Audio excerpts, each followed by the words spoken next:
एक मिनट दीजिए मुझे बस। आज का क्या होगा, आज का एजेंडा ये है, कल हमने शायद वहाँ तक फिनिश किया था वाटर पोल्यूशन के एंड तक, करेक्ट, वाटर पोल्यूशन के एंड तक फिनिश किया था। आज चालू करेंगे वेस्ट मैनेजमेंट, ओके। उसके बाद कुछ इंपॉर्टेंट लॉज वगैरह का कंपैरिजन आपको जरूरी है, तो वो देखेंगे। एल्गोरिथम तक किया था, डेड जोन करना है, डेड जोन यार ठीक है, मैं आपको बता देता हूँ, डेड जोन से कर लेते हैं, 5 मिनट का काम है वो, okay. After that will continue, okay. शुरू करें गाइस, सबको याद है, और should we wait for 1 or 2 minutes? India water pollution करना जरूरी है, ईपीए वीपीए सब करेंगे, पैट स्कीम देखा, जिनको नहीं पता है पैट स्कीम आरईसी स्कीम, एक बार इनका वीडियो देखो, इसलिए मैं आपके लिए बनाया वो। That is all the whole purpose of the thing was कि आपका वो नॉलेज गैप में साइड बाय साइड करते चलो, तो वो देखो एक बार, PAT scheme, perform, analyse, trade scheme, achieve trade scheme, हाँ, या रिन्यूएबल एनर्जी सर्टिफिकेट स्कीम, क्या डिफरेंस होता है, कौन सा हाई एनर्जी इंडस्ट्रीज को टारगेट कर रहे हैं, कौन सा थर्मल पावर जनरेशन को टारगेट कर रहे हैं, ठीक है। आरपीओ क्या होता है, परचेज ऑब्लिगेशन जो है, रिन्यूएबल परचेज ऑब्लिगेशन, ये सब टर्म्स पता रखो गाइस, आपको ज्यादा इसमें घुस के नहीं पूछ सकते। दिल ask you about renewable purchase obligation क्या होता है, सिंपल नेम सेल्फ एक्सप्लेनेटरी है, पर आपको पता होना चाहिए कि एक ऑब्लिगेशन है, मतलब आपको अगर 100 यूनिट का पावर जनरेट कर रहे हो तो 70 भले ही आप कोल बेस्ड या थर्मल बेस्ड या फॉसिल फ्यूल बेस्ड ले सकते हो, नो इश्यूज, पर 30 आपको रिन्यूएबल से लेना पड़ेगा। सिंपल कॉन्सेप्ट है, पर आपको ध्यान रखना पड़ेगा वो सब चीजों का। समझे फ्रेंड्स? शुरू करें। एमिशन में डाउट, कौन सी वीडियो टेलीग्राम पे डाला था फ्रेंड्स, इसलिए तो मैं कहा था जुड़ जाइए मेरे को उसमें, मतलब I had no self there, ठीक है। चलो शुरू करते हैं, फटाफट फिनिश करते हैं, थोड़ा वाटर पोल्यूशन का पेंडिंग है, उसके बाद ये चालू करेंगे, waste management, extended producer responsibility, circular economy, हां, पॉल्यूटर पेज प्रिंसिपल, ये सारे टर्म्स फ्रेजेस आपको पता होना चाहिए, okay. End of the day हम फॉरेस्ट कंजर्वेशन इन इंडिया का हिस्टोरिकली हम शुरू करेंगे 19 इवन प्री इंडिपेंडेंस से चलेंगे, वहां से लेके forest conservation, forest amendment act 2023 तक, कैसे भारत के फॉरेस्ट का क्या किया जा रहा है, वो सारा कुछ समझना जरूरी है। चलिए शुरू करते हैं, लेट्स गो। आई थिंक जो लोग ज्वाइन करना होगा कि कर ही लिए होंगे अभी तक, लेट आने का क्या पॉइंट है, क्या हो गया, okay. Yesterday we finished the algal bloom, अभी काम करिए, नेक्स्ट हेडिंग आप लिखिए वहां पे, नेक्स्ट सब हेडिंग, चलो Indian initiatives for controlling water pollution, initiatives to control water pollution. सबसे पहले जो मैंने आपको ऑलरेडी लिखा हुआ है, water pollution and control and prevention act 1974, 1974 आपकी लिस्ट में हम लोग ने ऑलरेडी लिखा हुआ है, करेक्ट। वो लिखिए वहां पे, सबसे पहला वही था, water control prevention and control of pollution act, bracket वाला जो एक्ट था, PNC, prevention and control of pollution act 1974, 1974, यहां से शुरुआत हुआ, ओके, राइट। उसके बाद जो नेक्स्ट मेजर आया the Ganga action plan, Ganga action plan ये आया 1985 में, 1985, नंबर 3, ओके। उसके बाद आप देखिए द फॉर्मेशन ऑफ सीपीसीबी, कौन से साल में आया guys, central pollution control board under MoEFCC, ध्यान साल याद भी नहीं हो तभी आपको याद रहना चाहिए कि एक नोडल बॉडी हमने तैयार किया, the central pollution control board, कौन से एक्ट के अंतर्गत आया, आपको जानना जरूरी है, बताइए, आप ही बताएंगे, under which act, MOEFCC, fill up the blanks friends, fill up the blanks, MOEFCC कौन से एक्ट में आया, क्लास स्टार्टेड नहीं, कौन से एक्ट के अंदर आया, सीपीसीबी कौन से एक्ट के अंदर आया था गाइस, ईपीसीए के अंदर आया था, ईपीसीए के अंदर आया था क्या, बताओ हमको, सीपीसीबी कौन से एक्ट के अंदर आया था, आपने लिखा है तो नोट्स पलटाइए, देखिए फटाफट, बताओ कौन सा एक्ट के अंदर एस्टैब्लिश किया गया था, वाटर एक्ट के अंदर आया था फ्रेंड्स, कैसे भूल सकते हो आप, हाँ? इसके अंदर इसका फॉर्मेशन हुआ था, लिखिए उधर, formed under the water control and prevention and pollution act 1974, okay. और हमने इवेंचुअली अपना एनवायरमेंट प्रोटेक्शन एक्ट 1986 के अंदर इसको लार्जर पावर दे दिया था, एयर वाटर पोल्यूशन सारों का जो एक रिस्पांसिबिलिटी दिया गया ना, तो लिखिए number 4 CPCB role expanded under environmental protection act 1986, 1986, 1986, okay. अब यहाँ पे लिखो नेक्स्ट पॉइंट, जल्दी से quick go forward, there is no point wasting time, इसमें क्या ही आपको मैं क्रोनोलॉजी लिखा रहा हूं, इसमें डाउट नहीं होना चाहिए, 1986 है ये, forgive my handwriting, okay. Will go forward friends, number 5, excellent, number 5 यहाँ पे लिखिए CPCB and water pollution, point number 1, CPCB classifies the water, लिखिए इधर, सीपीसीबी क्लासिफाइज वाटर, लिखिए इधर, सीपीसीबी क्लासिफाइज वाटर या water pollution, classifies water pollution under 5 criteria, okay. सबसे पहला है A B C D E, चारों लिखेंगे हम, ठीक है, A B C D E, उसके बाद लिखिए डिपेंडिंग ऑन कंसंट्रेशन ऑफ, जो फॉरेन पार्टिकल्स हैं, मैंने आपको लिखा था वाटर पोल्यूशन में फॉरेन पार्टिकल्स आएंगे आपके, करेक्ट, तो उसी के कंसंट्रेशन पे वो जाके 5 सेपरेट क्राइटेरिया में सेग्रीगेट करता है, ओके। वो 5 क्या क्या है, किस किस क्राइटेरिया पे, कौन कौन से कंसंट्रेशन पे ये क्राइटेरिया हो रहा है, लिख लीजिए वहां पे, टोटल इस तरह के 6 क्राइटेरियंस हैं, 1 2 3 4 5 6, पीएच, बायोलॉजिकल ऑक्सीजन डिमांड, लिखते चलिए भाई, पीएच कितना एसिडिक है, कितना अल्कलाइन है, न्यूट्रल है, बेसिक है, क्या है एसिड, उसके बाद बीओडी, उसके बाद लिखिए डिसॉल्व्ड ऑक्सीजन, उसके बाद लिखिए total coliform, dissolved oxygen, total coliform, उसके बाद अमोनिया और इलेक्ट्रिकल कंडक्टिविटी, NH3 और इलेक्ट्रिकल कंडक्टिविटी, ध्यान रखेंगे 5 क्राइटेरिया 6 फैक्टर्स, ओके।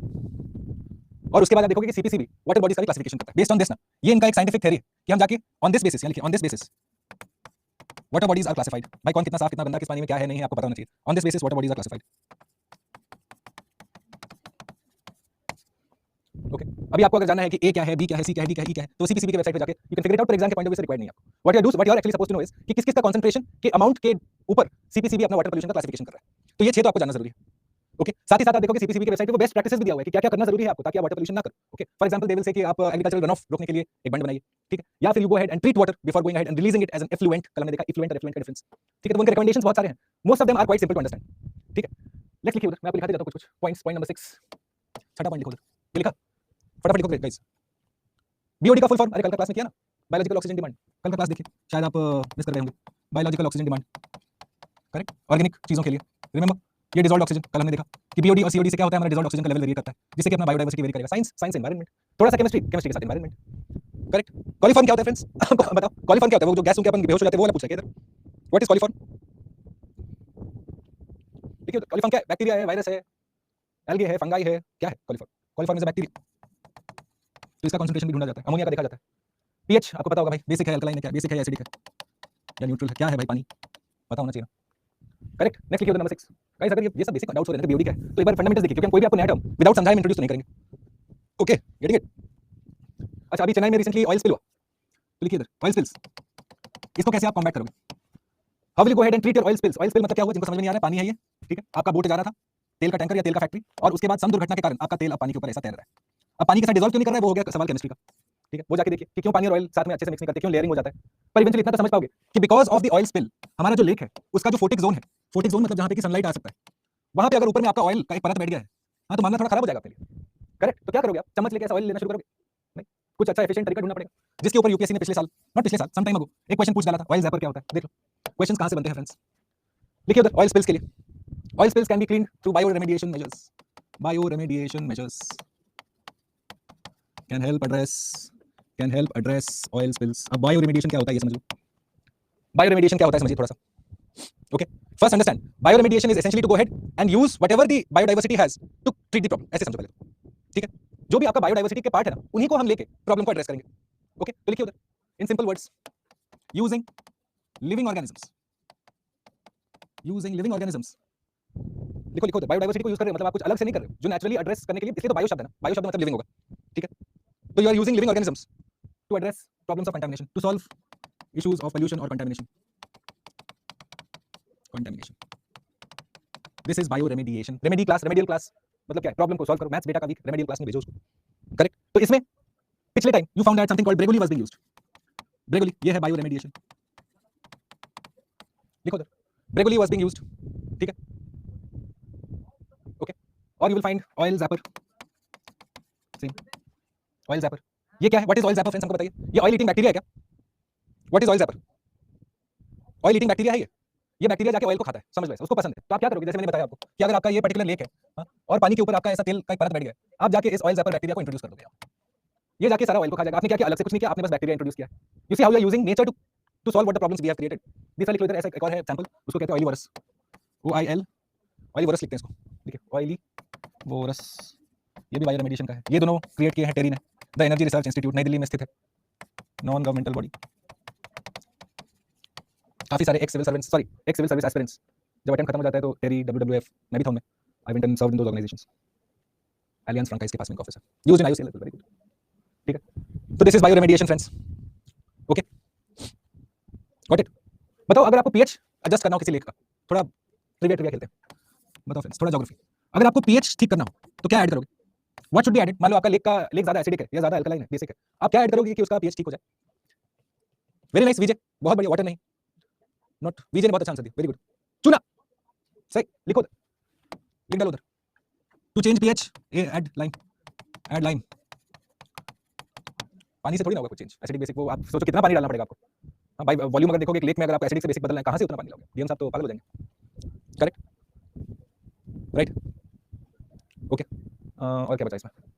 नंबर 7 लिखो, इधर लिख डालो नंबर 7, अलग से क्या लिखना, नंबर 7। और अदर मेजर्स में देखोगे आप, अदर मेजर्स, तो उसमें एक है आपका to control water pollution. Toilets में वो बाथरूम, वो ट्रेन वाला क्या बोलते हैं उसको?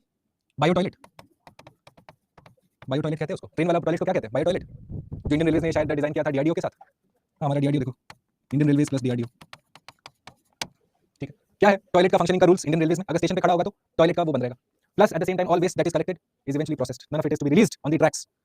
ऐसा कहा जाता है, क्या नहीं होता है वो तो आप मेरे से ज़्यादा जानते हो, ठीक है। गॉट इट फ्रेंड्स, ठीक है। कल हमने जो फिनिश किया था लास्ट में, I think we finished at algal blooms. Last जो कॉन्सेप्ट रह गया था वो था डेड जोन्स का। देखो डेड जोन्स कुछ नहीं होते हैं, dead zones are all those places जहां पे कि आपका प्रोडक्टिविटी खत्म हो गया, ठीक है, जीरो जीरो प्रोडक्टिविटी हो सब जगह, ठीक है, उसको लिखो उधर। Dead zones are areas, dead zones are those areas in my oceans where productivity is zero, productivity is zero. Why? Because my oxygen concentration is very low. अब क्यों लो है भाई? Could be of a variety of reasons, algal bloom भी बहुत ज्यादा हो गया होगा, ठीक है। तो इसको हम कहते हैं हाइपॉक्सिक कंडीशंस, मतलब ऑक्सीजन, लैक ऑफ ऑक्सीजन आपका है, ठीक है। सबसे प्रोमिनेंट एग्जांपल्स आप देखते हो दो जगह, एग्जांपल दो जगह आपको मिल जाएंगे वर्ल्ड में, एक है गल्फ ऑफ ओमान के पास में और एक है गल्फ ऑफ मेक्सिको के पास में। Gulf of Oman plus gulf of Mexico, देखो उधर gulf of Oman plus gulf of Mexico के पास में मिल जाएंगे आपको।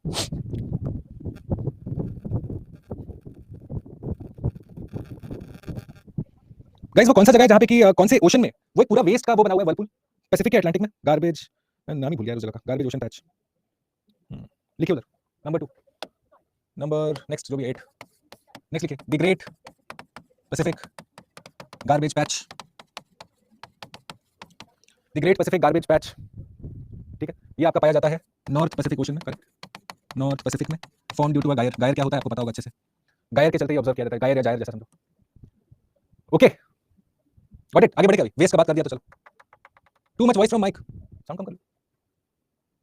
Problem solution, let's go. Now let's start with the next big topic which is waste management. Waste management, इसमें काफी concepts हैं छोटे बड़े, तो आपको थोड़ा ध्यान देना पड़ेगा। रिसेंटली अभी बहुत सारे रूल्स भी नोटिफाई हुए हैं आपके, गुड लक, तो आपको पढ़ना भी पड़ेगा वो सारा कुछ, ठीक है, ओके। चलो let's look at firstly my waste management के सबसे पहले देखते हैं, शुरुआत से शुरू करेंगे। चलो हिस्ट्री देखो पहले थोड़ा, history. Point number 8, earliest example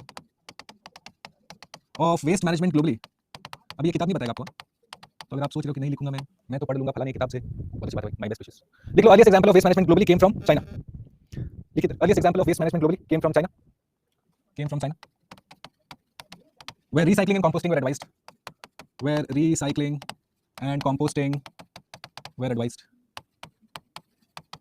और वो देखोगे वो कल्चर उनका आज तक काफी स्ट्रांग है, ठीक है। वेस्ट मैनेजमेंट का उनका कल्चर एग्जाम्पलरी है to be honest, like there are tons of things you can dislike about how China is, but in terms of, क्योंकि वो एक तानाशाही है उसके साथ एक डिसिप्लिन भी आता है, और वो डिसिप्लिन आज तक दिखता है specially when it comes to waste management. दूसरा लिखिए उधर, दूसरा लिखिए in ancient Greece, in ancient Greece it was mandatory to dump waste, it was mandatory to dump waste at least 1 kilometer from the town, at least 1 kilometer away from the town, kilometre नहीं उनका क्या होता है, mile, 1 mile away from the town. Point C handwriting समझ में आ रहा है ना गाइस? नहीं समझ आ रहा है तब तक तो आदत हो जाना चाहिए। इसको बोलते हैं इंस्टीट्यूशनलाइजेशन, हम आपके साथ आप हमारे साथ, ओके। लिखिए present culture of waste management relies on sustainability,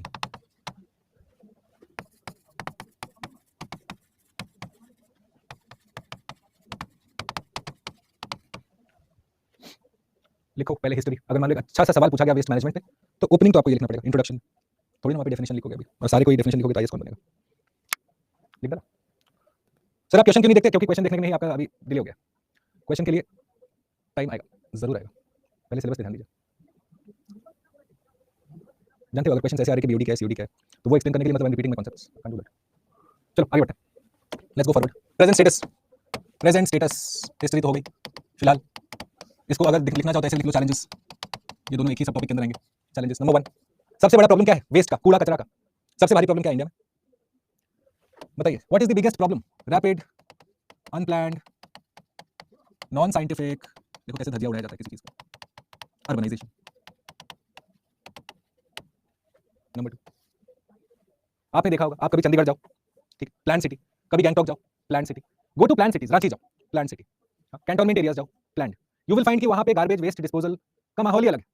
और अगर आप राजेंद्र नगर में रहते हो, मुखर्जी नगर में रहते हो, या if you have been to these major urban centres, आपको पता होगा वेस्ट मैनेजमेंट नाम का कोई चीज नहीं है वहाँ पे बस आप एक भैया या दीदी के भरोसे हो जो सुबह झाड़ू लेके आते हैं, बस, ओके, उनके भरोसे। इसलिए उनका जब स्ट्राइक हो जाएगा तो इशू हो जाएगा लाइफ में। नंबर 2, उसके बाद लिखिए इंडिया का सबसे बड़ा चैलेंज है अभी the problem of e waste, problem of e waste. अभी सबको चलाना है आईफोन, सबको चलाना है नए नए गैजेट्स, पुराने गैजेट्स चेंज करने हर 2 साल में, तो पुराना फोन कहाँ जाएगा? कब तक दराज में रखोगे? कहीं ना कहीं किसी न किसी को दोगे, इवेंचुअली वो एक साइकिल के अंदर एंटर करता है, तो उसका सेग्रीगेशन, उसका कलेक्शन, उसका डिस्पोजल सबसे इंपॉर्टेंट। नंबर 3, अभी देखेंगे इंडिविजुअली कैसे भारत सरकार ने इसको एड्रेस किया है।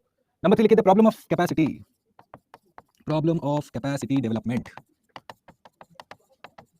कैपेसिटी डेवलपमेंट मतलब क्या कि आपने शुरुआत से जहां से गार्बेज प्रोड्यूस हो रहा है उसके बाद उसको कलेक्ट करना, पहले तो सेग्रीगेट करना, पहले सेग्रीगेट करना, फिर कलेक्ट करना, फिर ट्रांसपोर्ट करना और फिर डिस्पोज करना।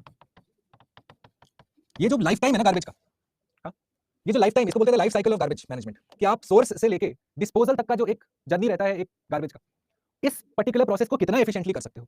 अब प्रॉब्लम क्या है, इसके मेजर स्टेक होल्डर्स हैं दो, एक है हम आप और दूसरा है म्यूनिसिपैलिटी वाले जो साफ सफाई वाले हैं। पर कितने आजकल घरों में आप ड्राई वेस्ट और वेट वेस्ट अलग अलग करते हो। अब आपको अगर समझ में नहीं आ रहा कि ड्राई वेस्ट और वेट वेस्ट क्या होता है तो हम आपको बताते हैं अभी। चलिए, वेट वेस्ट कितने घरों में होता है आप अपने अपने घरों में देख सकते हो, you don't need to answer here but you will know the problem. अब आप बोलोगे सर क्या प्रॉब्लम है अगर मैं एक ही में किचन का भी वेस्ट डाल दूं, एक ही में मेरे घर में एक बेबी है उसका नैपी भी डाल दूं, एक ही में मैं अपना सिगरेट का पैकेट भी डाल दूं और सिगरेट का बट्टा भी डाल दूं, लाइटर भी फेंक दूं उसमें, सिरिंज में लेता हूं रात में सिरिंज भी डाल देता हूं उसमें, क्या बात है। अब प्रॉब्लम क्या है बताओ, आपने एक वेस्ट में पहले तो बायोमेडिकल वेस्ट डाला, एडिक्ट हो तुम, सिरिंज लिया आपने, सिरिंज फेंके उसमें, बहुत बढ़िया बात।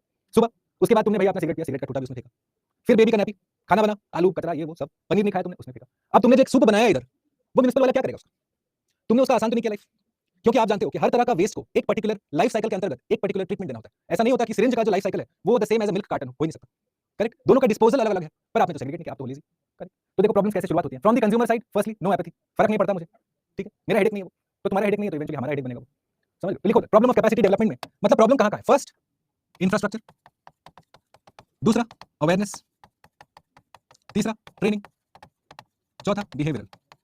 मैं आपको इंडिविजुअली तीनों बताता हूं, लिखिए लिखिए, कथा न सुना हुई। इंफ्रास्ट्रक्चर मतलब क्या कि आपका ड्राई वेस्ट का कलेक्शन, ट्रांसपोर्ट और डिस्पोजल का जो तरीका है वो वेट वेस्ट का कलेक्शन, ट्रांसपोर्ट और डिस्पोजल से अलग अलग है। मतलब आपको दोनों तरीके के मशीन, दोनों तरीके के सेग्रीगेटिंग फैसिलिटीज, सब कुछ अलग अलग चाहिए।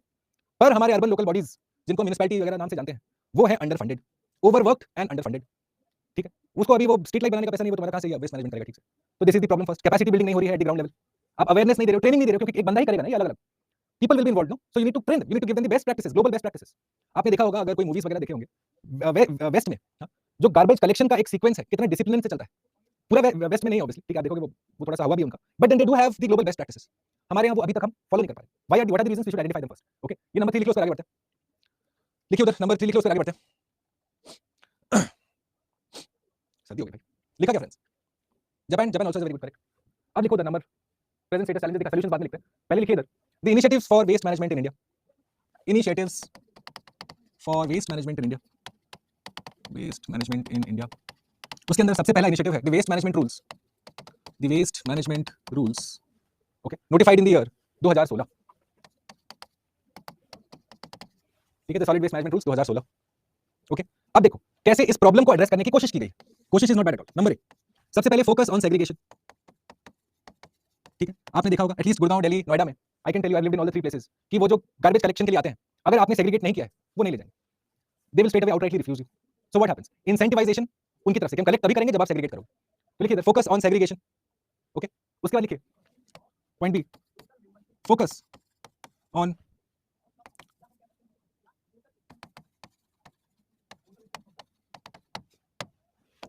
जो फोकस है वो अपना प्रोड्यूसर्स ऑफ द वेस्ट पे है, ठीक है, मतलब those who are going ahead and say creating the waste उनके ऊपर है, ओके। लिखिए इधर user fees to be levied for collection from both industry and individual, ठीक है, पैसे देने पड़ेंगे, फ्री में ना हुई, okay. Number D, the rules make it mandatory for biodegradable waste, मतलब जो डिग्रेड कर सकता है, प्रोसेस किया जा सकता है, for biodegradable waste to be processed,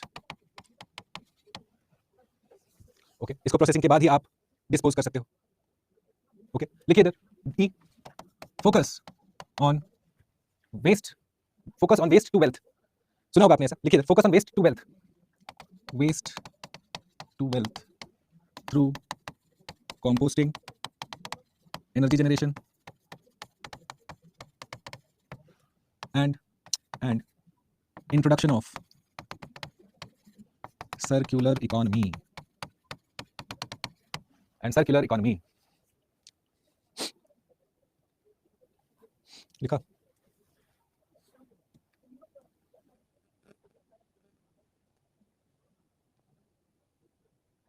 लिखा friends, done. How dry waste use सब करेंगे अभी, ड्राई वेस्ट को क्या कर सकते हैं इवेंचुअली, भाई सर्कुलर इकोनॉमी का वही तो कांसेप्ट है फ्रेंड्स, तो we have to see first what circular economy is now, okay. पहले सर्कुलर इकोनॉमी समझेंगे तभी तो समझ पाएंगे कि इवेंचुअली क्या कहना चाह रहा है, तो इधर चलो लिखो इधर, next circular economy,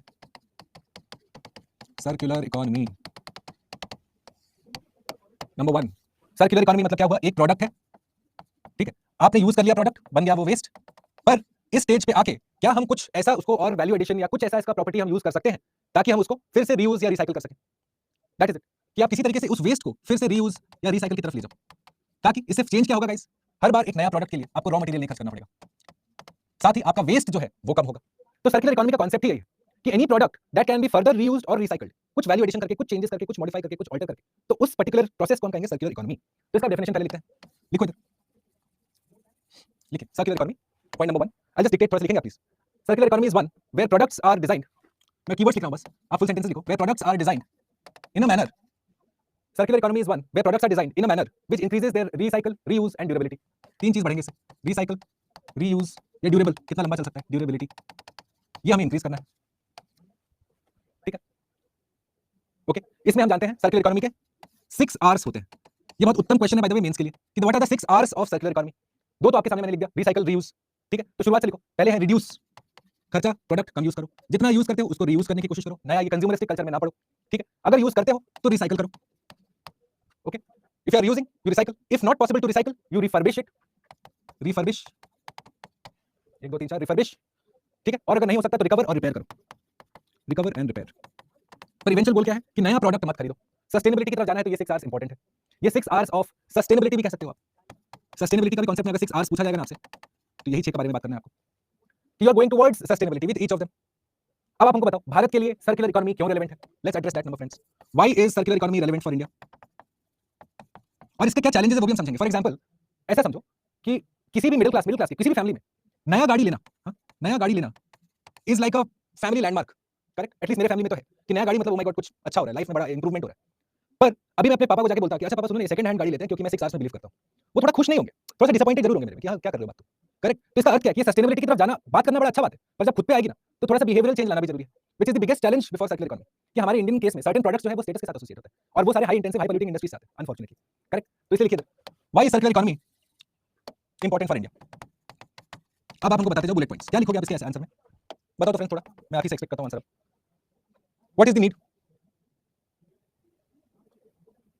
vast population, मतलब देखो गुड, यहीं से शुरू करो ना, पॉपुलेशन ज्यादा मतलब वेस्ट ज्यादा, पर अभी मैंने आपको बताया इंफ्रा कम, मतलब क्या कि आपके इवेंचुअली वेस्ट मैनेजमेंट कैपेबिलिटी है ही नहीं, तो जब तक वो कैपेबिलिटी नहीं बना लेते एटलीस्ट इतना तो गैप ना हो जाए कि हम कभी ठीक कर ही नहीं पाए। तो पब्लिक को बोल रहे हो कि 6 आवर्स, हां ये सब डीलिंग तभी दिया जाता है जब नहीं हो, क्योंकि 6 आवर्स ठीक है सस्टेनेबिलिटी की बात है, पर eventually it is to do with state capacity, incapacity, ठीक है। लिखिए इधर, it can lead to higher sustainability patterns, it can lead to higher in sustainability patterns, okay. और यहां पे लिखो एजेंडा 2030, सस्टेनेबिलिटी की बात करते हो तो ये इसका मदरशिप है, मदरशिप मतलब वहीं से सब कुछ शुरू होता है, agenda 2030 the sustainable developmental goals, okay. Next लिखिए C, C, C, it talks about what the circular economy का फोकस क्या है कि वेस्ट को मिनिमाइज करिए और इवेंचुअली जो एक प्रोडक्ट का यूज है, लाइफ साइकिल है, उसको एकदम खींच सको, ठीक है। तो लिखिए इधर minimising waste and maximising life cycle of product, maximising life cycle of product, sustainability increase होगा इससे, ठीक है। It's much more sustainable, this is what you are looking to do, minimising waste, maximising the life cycle, जितना दिन तक use कर सकते हो, ओके, करेक्ट। अब इसके अंतर्गत यहां लिखो, नेक्स्ट जाओ गाइस, जल्दी बताइए चैट पे, जो बताना होता है वो लोग बताते नहीं हो। Sir I am not getting third point clearly, why is circular economy important for India, why is this important for India, you must realise 140 crore लोग सब अगर अभी पार्ले जी खा के फेंकना पैकेट शुरू किए, हाँ तो हमारा कैटल क्या होगा, हमारा कैटल ऐसे ही बैठ के प्लास्टिक खाते रहता है, करेक्ट। तो व्हाट इज बीइंग सेड, या फोन्स जाके फेंकना शुरू किए, तो कंज्यूमरिस्टिक कल्चर में जितना घुसेंगे आप उतना आप एनवायरनमेंट को डायरेक्टली हार्म कर रहे हैं। इसलिए उस प्रॉब्लम को एड्रेस करने के लिए सर्कुलर इकोनॉमी का कांसेप्ट निकाला गया कि आप जाके अपना वेस्ट जो है ना, एक जैसे कार्बन फुटप्रिंट हम समझते हैं उसी का पार्ट है आपका वेस्ट, पर कैपिटा वेस्ट कितना आप निकाल रहे हो, ओके, नॉट ह्यूमन वेस्ट, आप खाना खा के फेंक रहे हो, ये कर रहे हो, रैपर फेंक रहे हो, this that whatever you are creating per day, all of that is your waste. So what is the point कि आप अपना वेस्ट मिनिमाइज करो और अपने गुड्स को लॉन्गर शेल्फ लाइफ दीजिए, ठीक है। फॉर एग्जांपल अभी आपने देखा ना, कल 2 दिन पहले मैंने आपको बताया एयर पोल्यूशन के क्लास में कि जो डीजल की गाड़ियां हैं वो 10 साल बाद दिल्ली में नहीं चल सकती, तो क्या हो रहा है, because of that Nitin Gadkari साहब ने अभी फिलहाल व्हीकल स्क्रैपेज पॉलिसी निकाला है, वो क्या वेस्ट मैनेजमेंट नहीं है, बताओ। गाड़ी भी तो एक तरीके से आपका जब शेल्फ लाइफ खत्म हो गया, 10 साल खत्म हो गया गाड़ी का, तो क्या करोगे, गैराज में पार्क रखोगे नहीं। अब आप आइडियली क्या करते, आप सेकंड हैंड किसी और स्टेट में बेच देते, हाँ भाई चलो नो प्रॉब्लम, पर now the government of India saying आओ तुम स्क्रैपेज में डालो, स्क्रैपेज मतलब वो जाके गाड़ी को पार्ट बाय पार्ट तोड़ देंगे, कभी ब्रेकिंग बैड वगैरह देखा होगा, आधा शूटिंग ब्रेकिंग बैड का स्क्रैप यार्ड में हुआ है, ठीक है। गाड़ी को पार्ट बाय पार्ट तोड़ देंगे, उसको फिर अलग इंडस्ट्रीज में भेज देंगे स्मेल्टिंग के लिए या कोई और इंडस्ट्रीज में जहां पे वो यूज हो जाए, करेक्ट। तो उसको आपको क्या फायदा, आपका गाड़ी टूट गया तो आपको फिर वो सब्सिडी देंगे कि जब नया गाड़ी लेने जाओगे भाई सर्टिफिकेट दिखाओ कि मैंने स्क्रैपेज के लिए दिया था गाड़ी, ओके, सर्कुलर इकोनॉमी बना। हो सकता है आपका गाड़ी का जो पार्ट था वो किसी मशीन का पार्ट है, किसी शिप का पार्ट है, क्या पता, करेक्ट। तो लिखिए उधर Indian initiatives for circular economy, Indian initiatives for circular economy, ये इंपॉर्टेंट है फ्रेंड्स, थोड़ा सा मार्क कर लेना इसको, क्योंकि रिसेंटली पिछले 1-2 साल में हुआ है जो हुआ है इसमें। ठीक है, इंपॉर्टेंट मार्क कर लेंगे इसको। आई सजेस्ट नंबर 1 सबसे पहले लिखिए उधर। एक आया आपका battery waste management rules 2022, battery waste management rules 2022। उसके बाद आया आपका ई वेस्ट के बारे में, e waste management rules 2022, e waste management rules 2022। Number 3 जो रिसेंटली अभी आया है is to do with the plastic waste management rules 2022, plastic waste management amendment rules 2022।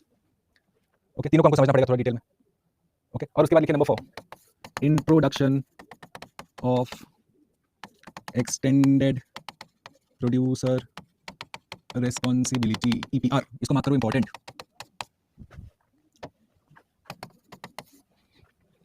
Introduction of EPR कितने लोगों ने पढ़ा इसके बारे में, कभी आर्टिकल देखा है क्या? बताइए हमको, anyone who read about it कि क्या है ये बैटरी वेस्ट मैनेजमेंट रूल्स, कभी सुना है कुछ? Okay, let's go, first let's discuss first वाला बैटरी वेस्ट मैनेजमेंट रूल्स। चलो, काफी लोगों ने वैसे पढ़ा होगा, एटलीस्ट न्यूज़पेपर में तो सुना होगा, battery waste management rules 2022। Battery waste मतलब कौन सा बैटरी गाइस? आपके घर पे जो बैटरी लगा है लिथियम आयन वाला, आपके घर पे कौन सा बैटरी लगा है? वैसे लिथियम आयन बैटरी लगा है क्या? पहले तो ये बताओ। हमारे इलेक्ट्रिक व्हीकल में कौन सा बैटरी लगता है? हमारा घर में जो है वो लेड जिंक कैडमियम कौन सा बैटरी है? Varun, thank you very kind, बहुत बहुत kind. Allow us to write sir, लिखिए सॉरी तो राइट फास्ट ना फ्रेंड्स। घर पे कौन सा है? लिखने तो लिखो, मैं तब तक पानी पी लेता है। घर पे कौन सा लिथियम आयन बैटरी होता है? क्या इलेक्ट्रिक व्हीकल में लिथियम आयन बैटरी होता है? लेड जिंक इन होम, करेक्ट। ई व्हीकल में लिथियम आयन लिखा फ्रेंड्स। अब इनके बारे में शॉर्ट नोट्स लिखेंगे, इन तीनों के बारे में, और इसको डिटेल में समझना है। EPR, circular economy, polluter pays principle, ये बहुत की है। लिखिए लेट जिंक इन होम, correct, graphite. Okay, battery waste management rules, पहले लिखो, it covers all batteries, it covers all batteries. ठीक है, आपके ईवी वाले हो, घर वाले हो, सब, everything is covered here, covers all types of batteries, all types of batteries. Okay, आपका लिथियम आयन ईवी वाला, लिथियम आयन ईवी वाला, ऑटो, ये लिख लीजिए, house hold batteries, industrial batteries, etcetera, house hold plus industrial batteries. Point number 2. Now, these rules are based on concept of EPR. अभी इसके बाद करेंगे EPR क्या होता है। Are based on the concept of EPR, Extended Producer Responsibility। पिछले slide में लिखा फ्रेंड्स, आपने भूलेंगे नहीं, जो मैंने आपको लिखाया है इंपॉर्टेंट करके फिर से बता रहा हूँ, क्यों इंपॉर्टेंट आप समझोगे। ये भी करेंगे, एक्सटेंडेड प्रोड्यूसर रिस्पांसिबिलिटी क्या होता है, डोंट वरी। नंबर 3 ओके, यहाँ पे लिखिए, new units to be set up must have new units of production, new units of battery production, ऐसे लिख लो, क्या बात है, new units of battery production. जो भी नए फैक्ट्रीज आप बैठा रहे हो, अगर आज के टाइम पे बैटरी का फैक्ट्री बैठाओगे तो आपको एक कंडीशन दिया गया है, और वो कंडीशन क्या है? What is the condition guys? That you are going to go ahead and not discard your batteries at all in semi landfills. Landfills या जलाना नहीं है, इंसिनरेशन जिसे कहते हैं ना, वो नहीं करना है आपको। ठीक है, मस्ट हैव सेंटर्स और centres for collection and refurbishment of batteries. देख लो, आर्स आना शुरू हो गए, रिफर्बिशमेंट ऑफ बैटरीज। अब आप पूछोगे कि सर ये क्या सीन है, यहाँ पे कलेक्शन कैसे लिख दिया आपने, कंपनी कैसे कलेक्ट करेगा? तो वही फंडामेंटल कॉन्सेप्ट है ईपीआर का, एक्सटेंडेड प्रोड्यूसर रिस्पांसिबिलिटी का फंडामेंटल कॉन्सेप्ट ही वही है कि कंपनी का रिस्पांसिबिलिटी वहां खत्म नहीं हो जाता कि तुमने सामान बेच दिया, ना चल में ना दादा, बेचना नहीं, बेचा तो बेचा, उसके बाद जब प्रोडक्ट यूज हो जाए उसके बाद आप कलेक्ट करके उसके बाद आपका रिस्पांसिबिलिटी है वो, क्योंकि आप प्रोड्यूस कर रहे हो। ठीक है, तो उधर लिखो, new units of battery production must have centres of collection refurbishment of batteries, they can not be discarded, they can not be discarded in landfills. मतलब आप ऐसा दिल्ली चंडीगढ़ हाईवे के साइड में जो देखा तुमने माउंट कचरा, उसके जैसा पानी फेंकना है तुम, और इंसिनरेटेड तो स्पेलिंग ठीक से लिख देता हूं, मतलब जलाना नहीं है, इंसिनरेटेड।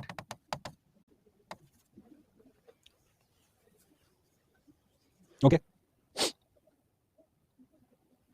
एंड नंबर 4 लिखिए, number 4, in case of non compliance, और लाल में लिखो, पॉल्यूटर पेज प्रिंसिपल अप्लाइज। लाल में लिखना फ्रेंड्स, ये कॉन्सेप्ट्स एसोसिएटेड है पर पता होना चाहिए। ईपीआर आपका ऑब्लिगेशन है और पॉल्यूटर पेज आपका फाइन है अगर आप अपना ऑब्लिगेशन पूरा नहीं करते हो तो। That is the difference first. Polluter page is the fine और ईपीआर आपका ऑब्लिगेशन है, आपका ड्यूटी, आपको करना जरूरी है। सर्कुलर इकोनॉमी क्या है? बड़ा कॉन्सेप्ट, उसके अंदर आया ईपीआर, उसके अंदर आया पॉल्यूटर पेज प्रिंसिपल। लिखो लिखो लिखो,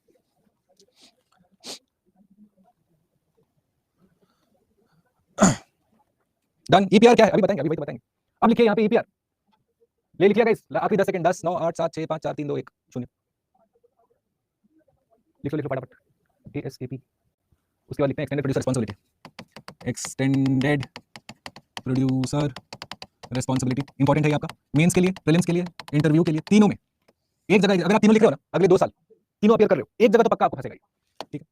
तो लिखो इधर नंबर 1 एक्सटेंडेड प्रोड्यूसर रिस्पांसिबिलिटी की हुई, ठीक है। लिखो उधर एक्सटेंडेड प्रोड्यूसर रिस्पांसिबिलिटी के बारे में पहले क्या कॉन्सेप्ट, क्या क्या क्या डाउट हो गया, बताइए बताइए, what doubt you have my friend. No doubt, okay. लिखो उधर एक्सटेंडेड प्रोड्यूसर रिस्पांसिबिलिटी का अर्थ क्या है, सबसे पहले लिखिए, it is the obligation on the part of the producer, it is the obligation on the part of the producer that goes beyond a commercial financial transaction. मतलब क्या, देखो ये भाई सिंपल कॉन्सेप्ट पर इंग्लिश में सुनने में डिफिकल्ट लग रहा है। ए ने बी को सामान भेजा, ठीक है, तो आपका ऑब्लिगेशन एज ए कंपनी यहाँ पे खत्म नहीं हो जाता कि इसने आपको पैसे दे दिए, हो गया काम खत्म, नो, आपका रिस्पांसिबिलिटी तो अभी आधा ही हुआ है। जब बी सामान पूरा कर लेगा फिर आपके पास वापस आना चाहिए। ये है एक्सटेंडेड प्रोड्यूसर रिस्पांसिबिलिटी, देख रहे हो कैसे साइक्लिकल है ये भी, मतलब it is a part of circular economy. Can I say extended producer responsibility is a part of my circular economy, कि आप ए से बी सामान बेचा, बी ने सामान यूज किया, उसके बाद ए एक मैकेनिज्म लगाएगा कि वो सामान वापस आ जाए ताकि मैं 6 आवर्स में उसको कहीं फिट कर सकूं। समझ रहे कॉन्सेप्ट, एसेंशियली ये है कि आपका एक फाइनेंशियल ट्रांजैक्शन के अबव एंड बियॉन्ड है ये पूरा कुछ, ठीक है। उधर लिखो, और ये सिर्फ बैटरीज के लिए नहीं है, ये प्लास्टिक के लिए भी है, काफी सारी चीजों के लिए देखोगे ईपीआर यूज होते रहता है, ठीक है। तो मैं बैटरी स्पेसिफिक नोट्स आपको नहीं लिखाऊंगा, मैं ओवरऑल आपको लिखा दूंगा ताकि आप कहीं पे भी यूज कर सको। नंबर 2 लिखिए, the producers are responsible for collection, producers are responsible for collection, recycling या refurbishment, whatever the case may be, refurbishment and कौन कौन सा हो गया, recycling, collection, recycling, refurbishment and use of the recovered items beyond commercial life cycle. बताओ पहले concept समझ में आ रहा है। कादिर, इसके बाद पहले एक्सटेंडेड प्रोड्यूसर रिस्पांसिबिलिटी देखेंगे, पहले ऑब्लिगेशन देखेंगे, जो ऑब्लिगेशन फुलफिल नहीं किया गया तो पॉल्यूटर पेस प्रिंसिपल क्या होता है वो भी देखेंगे। पहले ऑब्लिगेशन क्या है कि जो भी पोल्यूटिंग चीजें हैं, प्लास्टिक हो, वेस्ट हो, आपका ई वेस्ट हो, any type of waste that is there, this needs to be agreed to, okay. Number 3 लिखिए, number 3, okay, EPR prohibits disposal of waste in an unsustainable fashion, मतलब भाई landfill में जाके दबा नहीं सकते आप और जला नहीं सकते आप, वो दोनों अलाउड नहीं है। Point number 4, okay, compliance is ensured through certificates between producers, recyclers, online portal introduced। Compliance मतलब क्या कि आप कैसे चेक करोगे कि आपने जो इतने सारे रूल्स बनाए हैं वो लोग फॉलो कर रहे हैं। तो उसके लिए क्या है कि आपका प्रोड्यूसर ए है, उसके बाद सामान गया फॉर एग्जांपल कादिर के पास, ठीक है, कादिर ने सामान यूज किया, उसके बाद रिसाइकलिंग में मान लो कंपनी सी के पास गया, तो what happens, C must issue a certificate saying हां ए का प्रोडक्ट हमारे पास आया है और हमने इसको रिसाइकल किया है। कादिर कैसे कुछ लेना देना नहीं है, ये ए और सी का लेना देना है, पर इवेंचुअली ये मैकेनिज्म से आप क्या कर रहे हो कि आप एक कंप्लायंस ला रहे हो कि हां करना जरूरी है, वो सर्टिफिकेट के बेसिस पे ही आप पोल्यूटर पेस प्रिंसिपल को अवॉइड करोगे। वो सर्टिफिकेट ना मिलेगा अगर रिसाइकलर से तो आपको पैसे भरने पड़ेंगे कि कहां गया तुम्हारा सामान, जमीन खा गई या आसमान निकल गया। लिखो इसको,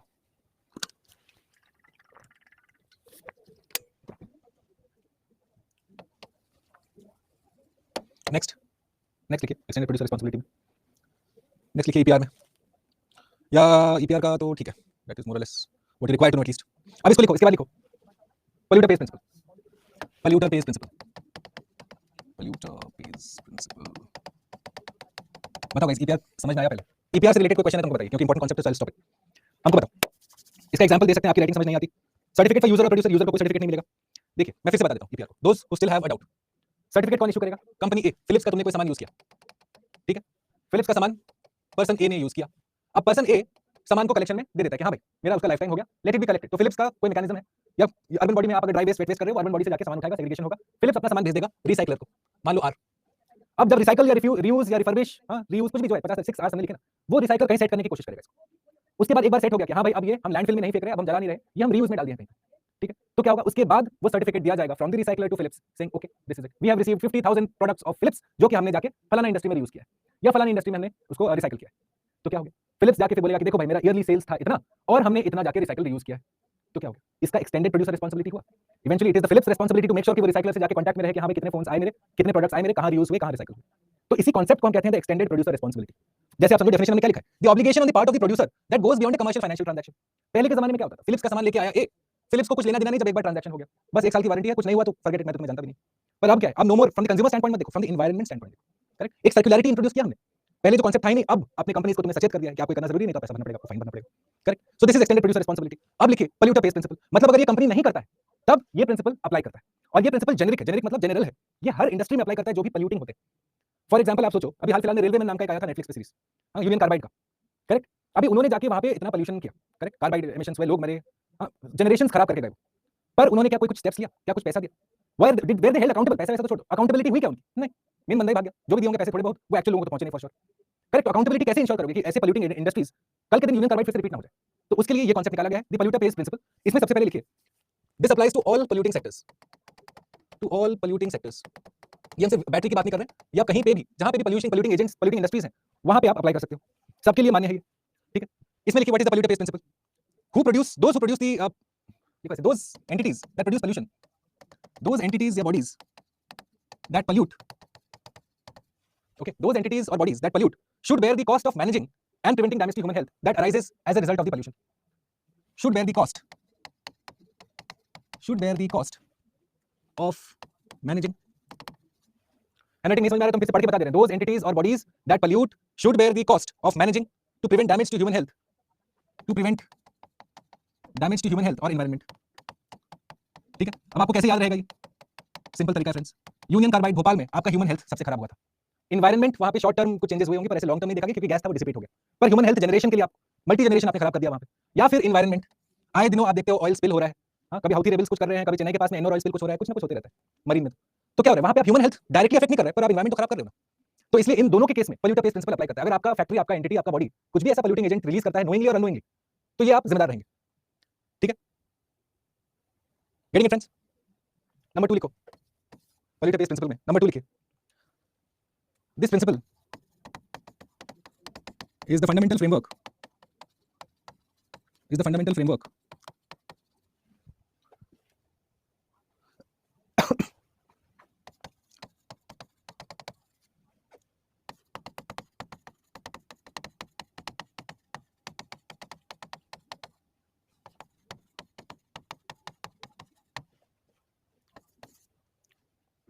ठीक है। इसका अर्थ क्या हुआ गाइस? इस principle is the fundamental framework behind GHG emissions. क्या इसका अर्थ हुआ? सोचो थोड़ा, आज के टाइम पे लॉस एंड डैमेज फंड, हाँ, पेज का है ना, मतलब पैसे की बात कहीं ना कहीं तो होगी। लॉस एंड डैमेज फंड हो, अडेप्टेशन फंड हो, हाँ, या फिर आपका ग्लोबल एनवायरनमेंट ग्रीन फंड हो, इसमें सबसे ज्यादा पैसा कौन दिया है अभी तक गाइस? इसमें सबसे ज्यादा पैसा कौन दिया है? जो भी थोड़ा बहुत दिया है, कौन दिया? Western world. कौन दिया है? वेस्टर्न वर्ल्ड दिया है, करेक्ट। क्यों दिया है developed world? Because the world agrees of the polluter pays principle. आपको तो पहले तो जाके एक इनिशिएटिव तो आप ही ने लेना है। इंडिया चाइना पैसा नहीं देंगे, साउथ अफ्रीका ब्राजील पैसा नहीं देंगे, पैसा देगा तो वो गोरे ही देंगे, हम लोग नहीं देंगे, करेक्ट। तो which is why it is the fundamental framework behind all GHG emissions, ठीक है। सोचो कभी कि आप जो फंड दे रहे हैं उसमें क्यों जर्मनी सबसे ज्यादा पैसा दे रहा है, या यूएस दे रहा है, या जो भी वेस्टर्न कंट्रीज दे रहे हैं, हाँ, कोई साउथ ईस्ट एशिया का या इधर का क्यों दे रहा है? ब्रुनेई दारुसलाम, इतना पैसा है भाई साहब। ब्रुनेई का किंग का देखो तुम लाइफस्टाइल, वो तो 1 रुपया नहीं दिया अभी तक, क्यों? ऑब्वियसली उसका भी पॉलिटिकल कंपल्शन से, पर आप समझ सकते हो। For all the good things the west has exploited the global south, so they must be held accountable. Number 3 देखो अकाउंटेबिलिटी कैसे इंश्योर किया जाता है फ्रेंड्स, करेक्ट, ठीक है। इन टर्म्स ऑफ, ऐसे लिखो, इन terms of emissions, polluter pays principle can be implemented through 2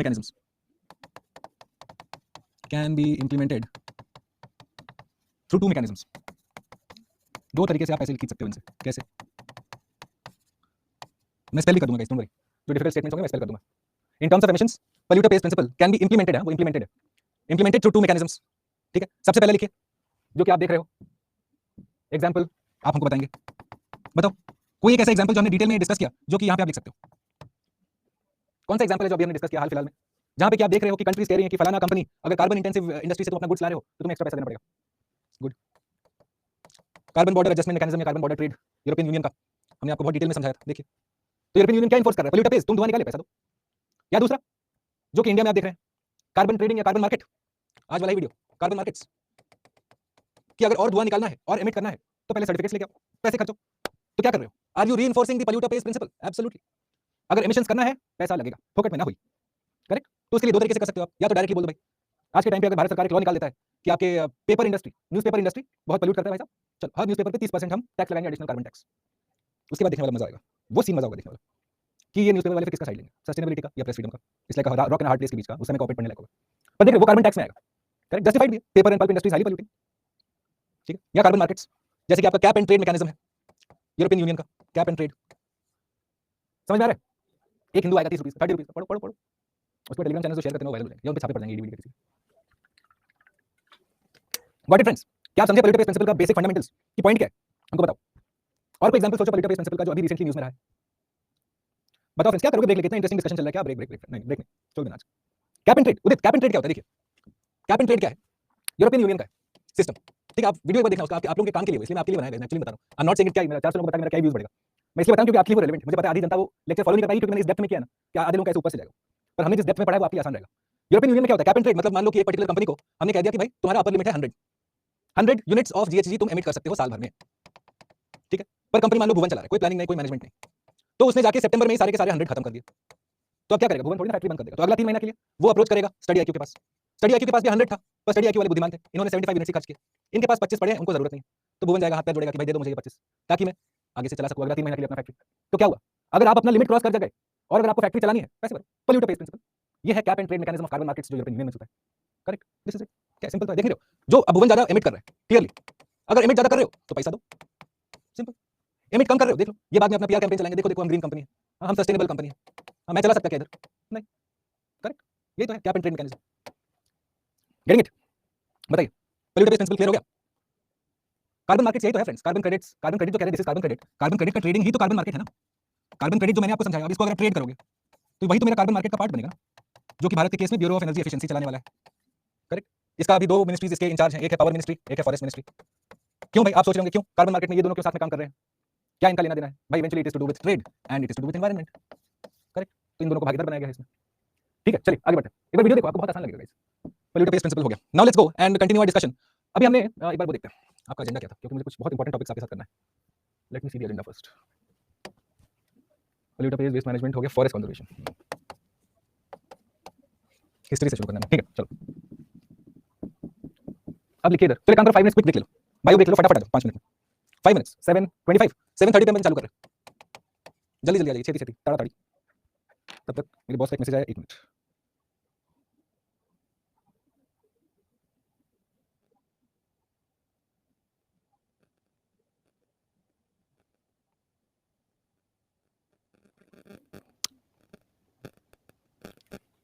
अभी कितने लेक्चर बाकी है कल आखिरी? जल्दी जल्दी आ जाओ। Plastic waste management same thing, EPR वहां पे भी अप्लाई करता है, सेम कॉन्सेप्ट। कलेक्ट करो, सेग्रीगेट करो, डिस्पोज करो, जला नहीं सकते, लैंडफिल में नहीं फेंक सकते, समझे friends? 1 minute.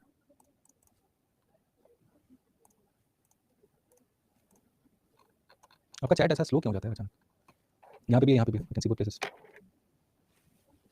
Bharat, carbon markets money is paid by you to SIQ for buying extra emission और to whom? Yes Bharat, that is the point ना पोल्यूटर पेज में, that if I am emitting extra I must buy the certificates and only then I can go ahead and emit. Correct. EV industry is also not beneficial, absolutely not Hitendra. EV के अंदर क्या होता है आपका? Cadmium चाहिए होता है आपको? हाँ, आपने कभी देखा कैडमियम माइनिंग का प्रॉब्लम्स अफ्रीका में? द प्रॉब्लम्स विद ईवी, वहाँ पे बच्चों को लगाया जाता है माइनिंग के लिए, बच्चे करते हैं माइनिंग। जैसे आपने वो मूवी देखा था, वो लियोनार्डो डिकैप्रियो का एक मूवी नहीं आया था ब्लड डायमंड नाम का, नाम सुना ये मूवी का? मेंडी नाम था, समथिंग मेंडी, सोलोमन मेंडी। हाँ, तो क्या था उसमें? ब्लड डायमंड का क्या था स्टोरी कि जो डायमंड आ रहे हैं वो अनसस्टेनेबल है ना, वो कहाँ से आ रहे थे? आपने देखा था मूवी में, विलेजर्स का एक्सप्लॉइटेशन चल रहा था, लोगों को मारा पीटा जा रहा था।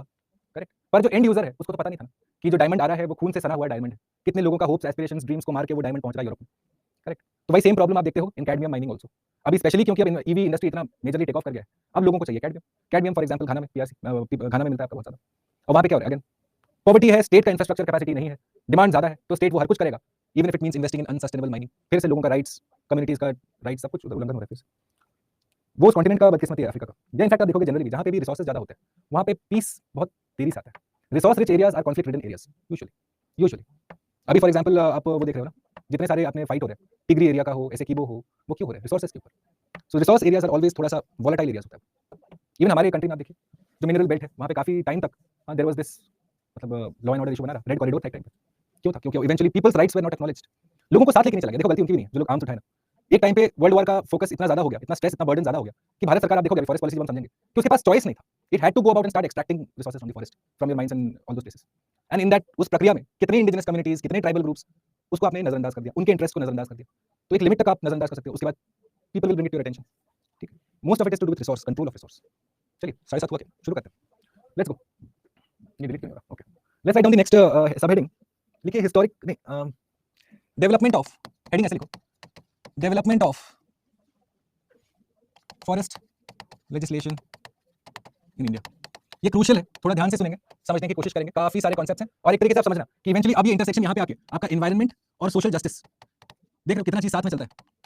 तो इस टॉपिक में आपको इस टेंजेंट के साथ आगे बढ़ना है कि एनवायरनमेंट, फॉरेस्ट और सोशल जस्टिस को आपको साथ में लेके चलना है, ठीक है। तो सबसे पहला अगर हिस्ट्री देखो गाइस, छोटा छोटा नोट्स बना लो, क्योंकि आपकी किताब में जो लिखा है ना वो मुझे पता है आप लोग पढ़ोगे नहीं, वो मन खराब हो जाएगा वो देख के। जो भी किताब उठा लो वो बहुत ही बोरिंग तरीके से पढ़ाते हैं। तो इसका हिस्ट्री अगर आप देखोगे, मुझे एक बात बताइए, फॉर एग्जांपल हमारा इंडियन सिविल सर्विस कौन से साल में सेटअप हुआ था? इंडियन इंपीरियल सिविल सर्विस कौन से साल में सेटअप हुआ था? 1858 इफ आई नॉट मिस्टेकन, सबसे पहला 1858 के आसपास मेरे ख्याल से। मेरा हिस्ट्री वैसे उतना स्ट्रॉन्ग सूट तो नहीं है, पर पहले तुम्हारे वो हाईकोर्ट बने थे, उसके बाद सिविल सर्वेंट्स बन गए थे 1858 के आसपास रफली। चलो 1850, कॉर्नवालिस तो बहुत बाद में आ गया, अब मैं पहले आपको पहले के जा रहा हूं, कॉर्नवालिस बहुत बाद में, लॉर्ड कॉर्नवालिस 1858 के आसपास रफली इट वाज सेटअप, ठीक।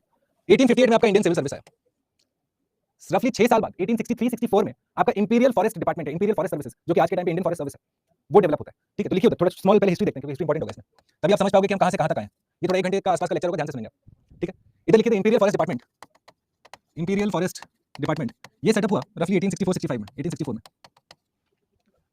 Okay right. और जो सबसे पहला एक्ट आया था, the first act ever, first legislation ever specially for forest conservation in India, pre independent India की बात करें तो आप देखोगे it was the Indian Forest Act of 1865, the Indian Forest Act of 1865। एक पॉइंट लिखो बस, एक ही चीज जानना जरूरी है इसका, one and only thing that you need to know, okay. इसके अंतर्गत द ब्रिटिश कुड नोटिफाई, लिखिए इधर, इस एक्ट के अंतर्गत under this legislation the Indian Forest Act of 1865 the British could notify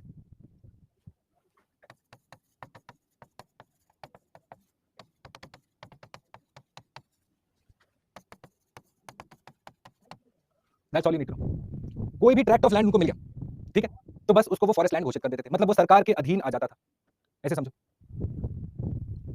okay. Number 3 लिखिए, नंबर 3 1865 के ठीक 13 साल बाद आया Indian Forest act 1878, Indian Forest act 1878। इसका भी एक ही चीज आपको जानना है, कोई ऐसा इसमें आपको थ्योरी नहीं करना ज्यादा।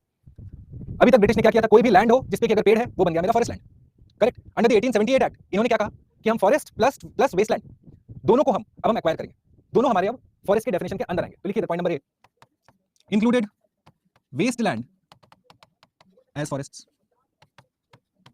And point number B, for the first time ever forest का 3 तरीके का डिमार्केशन किया गया by the Britishers, 3 types of forest was introduced. ये सब national park wild life sanctuary की बहुत पहले की बात है, तो पहली बार 3 तरह का क्लासिफिकेशन वो लोग बनाए, ठीक है। वो 3 क्लासिफिकेशंस क्या है, reserve forest, protected forest, village forest. देखिए 3 तरह के क्लासिफिकेशन, रिजर्व्ड फॉरेस्ट, दूसरा था प्रोटेक्टेड फॉरेस्ट और तीसरा था विलेज फॉरेस्ट। अभी हम देखेंगे इसका कैसे कॉन्सेप्ट डेवलप होता है। विलेज फॉरेस्ट लिखो इधर,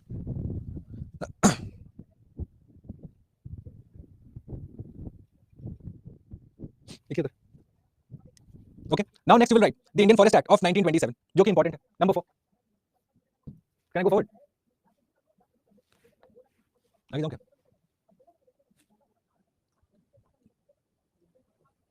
यस, ओके। देखो सबका मैसेज विजिबल है, पर मैं अभी क्या करूं, मेरे को लिखना भी जरूरी है आपके लिए ना। If I don't write you will not learn. फिर किताब आप कितना पढ़ोगे, किताब में आपको पता होना चाहिए ना कि क्या पढ़ना है भाई, सब चीज पढ़ना थोड़ी ना आपको। इंडियन फॉरेस्ट एक्ट 1927, 1927 यहाँ पे पॉइंट नंबर 1 लिखिए, नंबर 1 लिखिए यहाँ पे, first major legislation that, first major legislation ऐसे लिखिए, that consolidated all previous laws, ठीक। पहला वाला जो हमने लिखा था 1865 वाला, वो था पहला लेजिस्लेशन, और ये ऐसा पहला लेजिस्लेशन है जो कि पहले सारे जितने छोटे बड़े रूल थे, इस बीच में बहुत सारे रूल्स ऑब्वियसली नोटिफाई हुए थे, वो सारों को एक जगह से कोडिफाई कर दिया। तो इंपॉर्टेंट है आपके लिए, स्पेशली ये पॉइंट, कंफ्यूज मत होना, ये कंसोलिडेशन का काम किया था, ओके। अभी इसमें देखो, the act reflected an extractive policy, extractive policy by the British. Extractive का मतलब क्या हुआ, एक्सट्रैक्टिव का मतलब क्या हुआ फ्रेंड्स, मतलब आप फॉरेस्ट को एक कमोडिटी जैसा यूज कर रहे हो, रिसोर्स जैसा नहीं, कमोडिटी जैसा है कि हाँ भाई ये मेरे लिए है, मैं जितना लूट सकता हूँ, जितना सामान निकाल सकता हूँ निकाल। प्लस आप ये भी समझोगे कि ये पीरियड जो है वर्ल्ड वॉर के आसपास का है, क्या ये वर्ल्ड वॉर के आसपास का है ये पीरियड। और क्या आपको पता है कि इंडिया ने वर्ल्ड वॉर में मेन और रिसोर्सेज दोनों में बढ़ चढ़ के योगदान दिया था, क्योंकि हमारे प्रिय गांधी जी ने कहा दिया था कि जाके हेल्प करो, it is the moral duty of India to help the British. तो हमारे प्रिय गांधी जी ने कह दिया कि इंडिया हेल्प करेगा, तो बस ब्रिटिश को और क्या चाहिए था। उन्होंने ऐसे ऐसे रूल बनाए कि इवेंचुअली फॉरेस्ट धड़ल्ले से काटे गए, रिसोर्सेज धड़ल्ले से निकाले गए, क्योंकि इंडिया हेल्प कर रहा था ब्रिटिश को वर्ल्ड वॉर में। बुझ रहे हो, सोचना कभी, मैं भी कुछ बोलता नहीं, क्या ही बोलूंगा, पर सोचो कभी कि पॉलिसी एक होता है ना इनेबल करना, कि आपने आगे से चल के बोल दिया कि हाँ भाई लो ये मेरा सिर है काट लो, और सामने वाला जब काट लिया फिर आप कह रहे हो कि हम इंसान, तो कैसे होगा। चलो anyways, that is for social justice class, किसी और दिन, मेरे अंदर एक्टिविस्ट आज मैं बाहर आने नहीं दूंगा। नंबर सी लिखिए इधर, regulated movement of forest dwellers, regulated movement of forest dwellers plus placed restrictions on use of forest by tribal communities, by forest dwelling communities. Point D, देखो एक साइड से ब्रिटिश को अपने आप को फ्री हैंड है कि हम जाके फॉरेस्ट को फुल यूज करेंगे, दूसरी साइड से इंडियंस को आप कम कर रहे हो, यूज नहीं करोगे, ठीक है। उसके बाद लिखिए यहाँ पे reserve forest, protected forest, village forest, reserve plus protected plus village forest, ठीक है। इन तीनों का नोटिफिकेशन कैसे होना है, on what basis, okay, decided by this act. इस एक्ट में मेंशन किया गया कि हाँ भाई फलाना रिजर्व फॉरेस्ट होगा, फलाना प्रोटेक्टेड फॉरेस्ट होगा, फलाना रिजर्व ये होगा, ठीक है। लिख लेते हैं रिजर्व फॉरेस्ट का क्या है कॉन्सेप्ट, लिखो इधर रिजर्व, आपको बस जानना है हुआ क्या था, क्योंकि पुराना है तो इतना डिटेल में आपको जानने की जरूरत नहीं है। रिजर्व में क्या क्या अलाउड था क्या नहीं अलाउड था आपको बस इतना जानना है, लिखिए इधर। पहले रिजर्व में पीपल आर प्रोहिबिटेड, देख लो पीपल आर प्रोहिबिटेड, लोग नहीं घुस सकते, तो बाकी सब स्टोरी कैसे डेवलप होगा अगर लोग ही नहीं घुस सकते, ठीक है। Complete control of the government of the British, complete control of British, number 2। उसके बाद लिखिए प्रोटेक्टेड फॉरेस्ट के बारे में, प्रोटेक्टेड फॉरेस्ट के बारे में लिखिए, ओके, यहाँ पे लिखिए point number A, government has proprietary rights and rules framed on who can use forest, on who can use forest, rules framed on who can use forest। अभी तक एक चीज आप देख लीजिए, यहाँ सस्टेनेबिलिटी का एस तक नहीं लिखा, क्योंकि एक्सट्रैक्टिव पॉलिसी है, ये एंटोनिम है सस्टेनेबिलिटी का। एक होता है सस्टेनेबल फैशन, एक्सट्रैक्टिव मतलब अनसस्टेनेबल फैशन, तो इसलिए सस्टेनेबिलिटी का कोई कॉन्सेप्ट नहीं था ब्रिटिश के टाइम पे, ओके, ठीक है। Government has proprietary rights, proprietary rights का क्या हुआ, यहाँ पे लिख लो, government controls all products in the forest land, लिखो उसको, स्पेस नहीं मेरे पास, प्रोप्राइटरी राइट्स के साइड में लिखिए government controls all products found और found in my forest, in my protected forest, लिखो प्लीज। एक्सप्लॉइट, करेक्ट, एक्सप्लॉइट सही बोल रहे हो, ऐसी कोई चीज होती नहीं है, उनके लिए तो थी नहीं, उनको क्या करना था वैसे, पर हम लोग के पास वो बायस रहेगा ना, हम लोग कॉलोनाइज हुए हैं, तो वो बायस के साथ मैं बात करूंगा। अगर हम लोग कॉलोनाइज किए होते तब शायद मैं जस्टिफाई कर देता इसको, वही तो है सिविल सर्वेंट, हर मौके में आप सर्वप्रथम सर्वव्यापी रहोगे आप। चलो विलेज फॉरेस्ट, वैसे मैं जस्टिफिकेशन तो दे सकते हैं कि उन्होंने क्यों किया, ठीक है। From the British historian perspective you can easily से कि it was done for the good of India. अगर ब्रिटिश ये नहीं करता तो आज हम जर्मन अधिकार, जर्मन शासन के अंदर होते, ब्रिटिश हिस्टोरियन शायद यही देंगे लॉजिक, और क्या देंगे। आप तो ये तक देखोगे कि ब्रिटिश हिस्टोरियन आजकल क्या नाम है उसका प्राइम मिनिस्टर का, जो बंगाल को अनाज पहुंचाने से मना कर दिया था, चर्चिल, उसके क्राइम्स को भी व्हाइट वॉश कर रहे हैं लोग कि नहीं नहीं चर्चिल ने नहीं किया था, वो जापान के चलते था, आसाम में वो टोपोग्राफी बहुत खराब था इसलिए रेंज नहीं पहुंच पाए थे। हिस्ट्री की यही तो खासियत है, हाँ कुछ भी लिख दो, एक लाइन को आप इंटरप्रेट करके किताब लिख दो, उसका वैल्यू हो जाएगा। It's a point of perspective, everyone has their own perspective in history. Anyways village, village forest में क्या क्या है यहाँ पे लिखिए, village forest area outside protected, area outside reserve plus protected, British exercised peripheral control, मतलब इसमें ज्यादा नहीं घुसते लोग, British exercised peripheral control, peripheral मतलब बाहरी, बाहरी कंट्रोल। सबसे ज्यादा प्रोटेक्टेड एरिया कौन सा था फ्रेंड्स, अगर आप लेवल ऑफ प्रोटेक्शन की बात करोगे तो सबसे ज्यादा प्रोटेक्टेड था रिजर्व, उसके बाद था प्रोटेक्टेड और उसके बाद था विलेज। लिख लीजिए लेवल ऑफ प्रोटेक्शन, जैसे आज हमारा है ना national parks, wild life sanctuaries, community reserve, conservation reserve, ठीक है। तो रिजर्व फॉरेस्ट को सबसे ज्यादा प्रोटेक्शन दिया जाता था, उसके बाद प्रोटेक्टेड फॉरेस्ट, फिर विलेज फॉरेस्ट, ओके। इसके क्रिटिसिज्म लिखेंगे फटाफट, अरे इसके क्रिटिसिज्म लिखते हैं, लिख डालो पहले ताड़ी,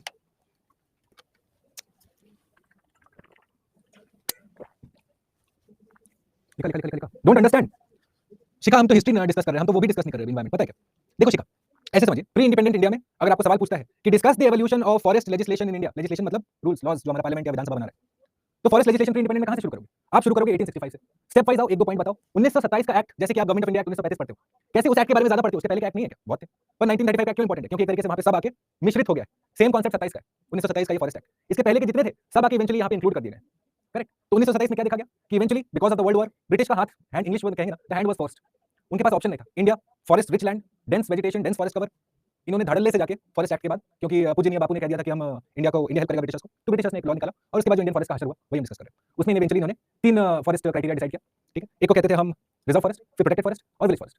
रिजर्व फॉरेस्ट मतलब गोरों के लिए रिजर्व है, हम और आप नहीं घुस सकते। प्रोटेक्टेड फॉरेस्ट मतलब प्रोटेक्शन है फॉरेस्ट को, हम और आपको घुसने के लिए गोरों से परमिशन लेनी पड़ेगी। और विलेज फॉरेस्ट मतलब हम तो गांव है, जब आके नारायण का कार्टून पढ़ो विलेज में बैठ के, ठीक है। उसके बाद नेक्स्ट अब क्या हुआ, इसका क्रिटिसिज्म लिखते हैं, लेट्स गो।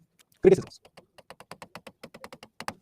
नंबर 1, क्रिटिसिज्म सबसे पहला बताइए guys, what is the primary criticism. सबसे पहला लिखिए extractive policy, extractive policy aim to generate maximum revenue and help in war effort, and help in war effort, war मतलब कौन सा झगड़ा, हमारे साथ नहीं, जर्मन्स के साथ। Number 2 no inclusion on rights of forest dwelling communities. आज के टाइम आपके फॉरेस्ट के पास इतने ट्राइब्स रहते हैं, डंगरिया कोंड हो, ये इतने सारे ट्राइब्स रहते हैं, बाइगा ट्राइब हमने डिस्कस किया, करेक्ट। उनके कंसर्न्स को तो आपको साथ लेके चलना है, क्योंकि वो फॉरेस्ट उनका है सबसे पहले। आप हम भी छोड़ो, ब्रिटिशर्स तो लाइन में बहुत पीछे हैं, सबसे पहले उनका फॉरेस्ट है वो, करेक्ट। पर नहीं, उनको सबसे पहले साइड किया, इग्नोर किया। Number 3 no focus on sustainability. Okay, tree plantations were unscientifically managed. इसका अर्थ क्या होता है जानते हो? मैं जिस ऑफिस में काम करता था वहां पे 15 दिसंबर को एक सैपलिंग लगाते थे, ठीक है, 15 दिसंबर को, सॉरी 15 अगस्त सैपलिंग लगाते थे, जो कि पानी नहीं डालने की वजह से 15 सितंबर तक सूख जाता था। क्या हुआ? सैपलिंग लगाया, मेंटेनेंस नहीं किया, अनसाइंटिफिकली मैनेज। आप जो ट्री प्लांटेशन कर भी रहे थे, उनका देख रेख, उनका अपकीप के लिए पैसा भी लगता है ना, आदमी लगता है, कैपेसिटी चाहिए आपको, पर वो सब इन्वेस्ट नहीं करना है ब्रिटिशर्स को। कहां से? वो क्राइटेरिया थोड़ी ना उनका। Correct. Number 4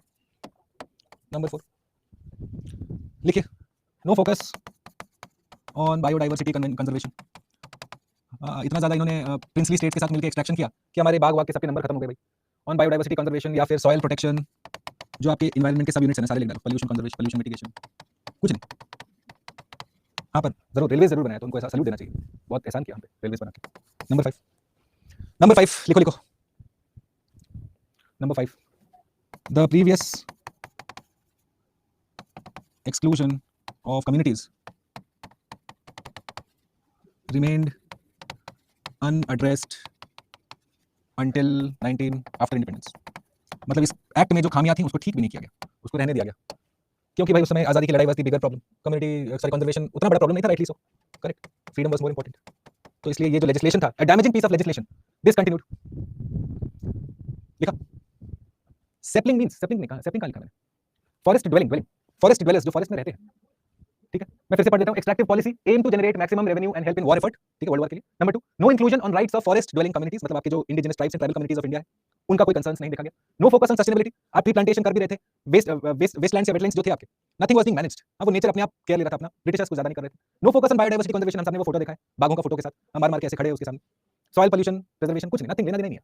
and exclusion of communities, point number 2 का कंटिन्यूएशन है ये, कि जो आपने फॉरेस्ट ड्वेलिंग कम्युनिटीज को बाहर रखा इस पूरे प्रक्रिया में, वो एड्रेस ही नहीं किया, कोई अमेंडमेंट नहीं, कुछ नहीं, छोड़ दिया आपने, छोड़ दो उसे हाल पे, वो जिंदा है काफी। Okay, now let's go forward. अब आइए पोस्ट इंडिपेंडेंस। ओके, नंबर कौन सा एक्ट है? 5, नंबर 5, पोस्ट इंडिपेंडेंस एक्ट। सबसे पहला है Indian forest policy 1952, Indian forest policy 1952 important नहीं है, क्यों? क्योंकि this continued the same provisions of 1927। लिख लीजिए, it continued the same provisions of 1927। Okay, mentioned 1/3 of India as to be under forest। ये फर्स्ट इंपॉर्टेंट है, थोड़ा इंपॉर्टेंट लिख लेना है। पहली बार इस पॉलिसी के अंदर आपने देखा कि गवर्नमेंट का एक प्लान आउटलाइन हो रहा है कि हाँ भाई 1/3 हमारे भारत का हम फॉरेस्ट के अंदर रखेंगे, ठीक है। उसके बाद आइए number 6, forest conservation act 1980, forest conservation act 1980, ये इंपॉर्टेंट रहेगा आज के डिस्कशन के लिए, अभी हम देखेंगे क्यों। फॉरेस्ट कंजर्वेशन एक्ट 1980, ओके, यहाँ पे लिखिए permission required for agro forestry in forest areas. Point B, permission required for forest agroforestry in forest areas। okay, focus, limit deforestation, conserve biodiversity plus wildlife।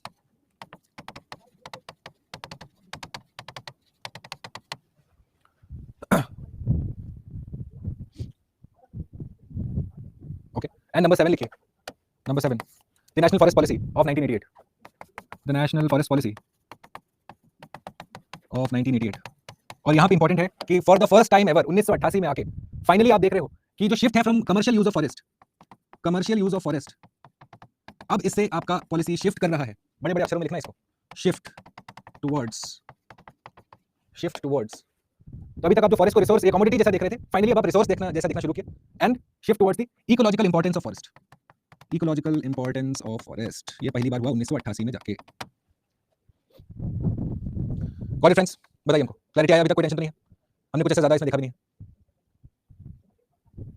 Correct? कोई tension नहीं अभी तक, क्योंकि अब इसका सबसे रीसेंट अमेंडमेंट हम देखेंगे। सैपलिंग, SAPLING, 15 अगस्त वाला। ओके, बादल गरज रहे हो, क्या बात, माइक में से बड़ी अजीब वॉइस आ रही है, हम नहीं है। ओके, अब लिखिए फॉरेस्ट कंजर्वेशन अमेंडमेंट बिल 2023, ये आपको जानना जरूरी है करंट अफेयर्स के पर्सपेक्टिव से। मेंस में तो एक सवाल अगर फंस गया तो आप हमको मिठाई खिलाओगे भैया, पहले बोल दिया तो। फॉरेस्ट लिखिए, सबसे रीसेंट वाला है अभी, forest conservation amendment bill 2023, conservation amendment bill 2023, जिसका कि भारी भरकम नाम आया था, हाँ, वन संरक्षण कुछ कुछ जिसपे कि तमिलनाडु में हल्ला कर दिया था कि हिंदी नाम है, वही वाला ये। ठीक है, तो अब इसको हम देखेंगे क्या है भाई नंबर 1। ठीक है, अब आपको पता है कि इंडिपेंडेंस के बाद तक यहाँ तक देखो 1952 तक आपका सेम प्रोविजंस चल रहा है। सेम प्रोविजंस मतलब रिजर्व फॉरेस्ट प्रोटेक्टेड फॉरेस्ट वाला कॉन्सेप्ट चल रहा है। लिखो इधर फर्स्ट पॉइंट लिखिए, post independence, post independence, post independence reserve forest plus protected forests या protected areas existed. Okay, number 2, number 2. ठीक है, however लिखो इधर, however large tracts of forests were not included. However large tracts of forests were not included. Okay, अब number 3 लिखो इधर,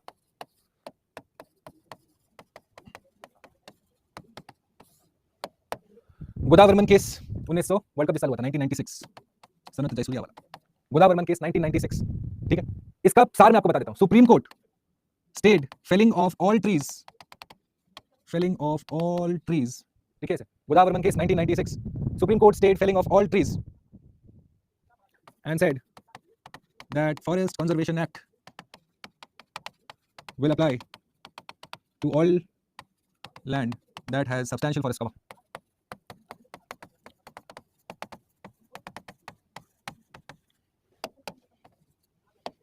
That has substantial forest cover.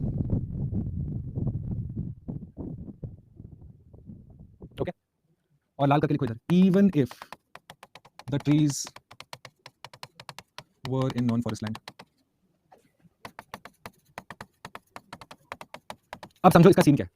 Bharat सरकार का जो पर्टिकुलर रूल है उसके हिसाब से आपके फॉरेस्ट वही है जो एक नोटिफाइड लैंड पे हो, revenue land, forest land, railway land, army land, आपने बहुत तरीके का नाम सुना है। तो जो फॉरेस्ट लैंड के ऊपर जो फॉरेस्ट रिकॉर्डेड फॉरेस्ट एरिया के अंदर आरएफए के अंदर आता है, आरएफए अगर नहीं पता है तो ज्योग्राफी में आपके टीचर ने आपको ठीक से बताना चाहिए था कि रिकॉर्डेड फॉरेस्ट एरिया जो आपके रजिस्टर में भाई खाता में रिकॉर्डेड है कि यहाँ पे फलाना स्क्वायर किलोमीटर में इतने सारे ट्रीज है, उसके अबव एंड बियॉन्ड बहुत सारे एरियाज हैं जो कि आरएफए में नहीं आते हमारे रिकॉर्डेड फॉरेस्ट एरिया में। करेक्ट, तो गोदावरमन केस में कहा गया कि अगर आपका जो फॉरेस्ट है वो फॉरेस्ट लैंड पे हो तब तो ऑब्वियसली नहीं काट सकते, पर अगर फॉरेस्ट जैसा भी दिखता है, फॉरेस्ट का जैसा दिखता मतलब क्या, large number of trees, substantial undergrowth, ये सब कंडीशंस अगर फुलफिल करता है तो वो आप फॉरेस्ट के डेफिनेशन में इंक्लूडेड होगा और आप उसको नहीं काट सकते। गोदावरमन केस 1996। ओके, देखिए even the trees were in non forest land. Okay, अब यहां पे लिखो नंबर 4, नंबर 4, चलो लास्ट 10 सेकंड जिन लोगों ने नहीं लिखा फटाफट लिख लो, प्लीज प्लीज लिखो जल्दी जल्दी।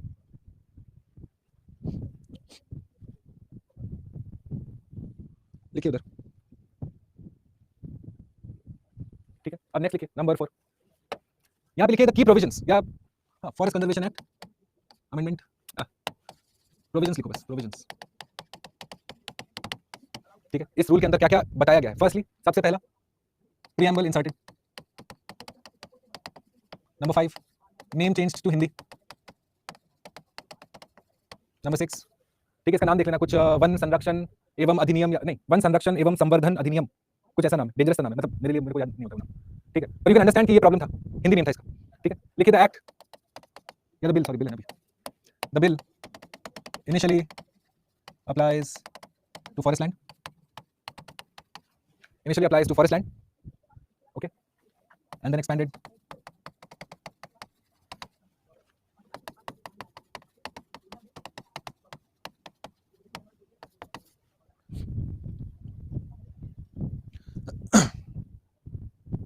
okay,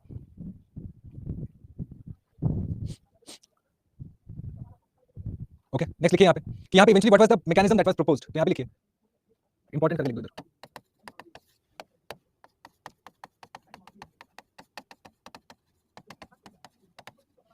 developers, private bodies can engage in plantation over land that is outside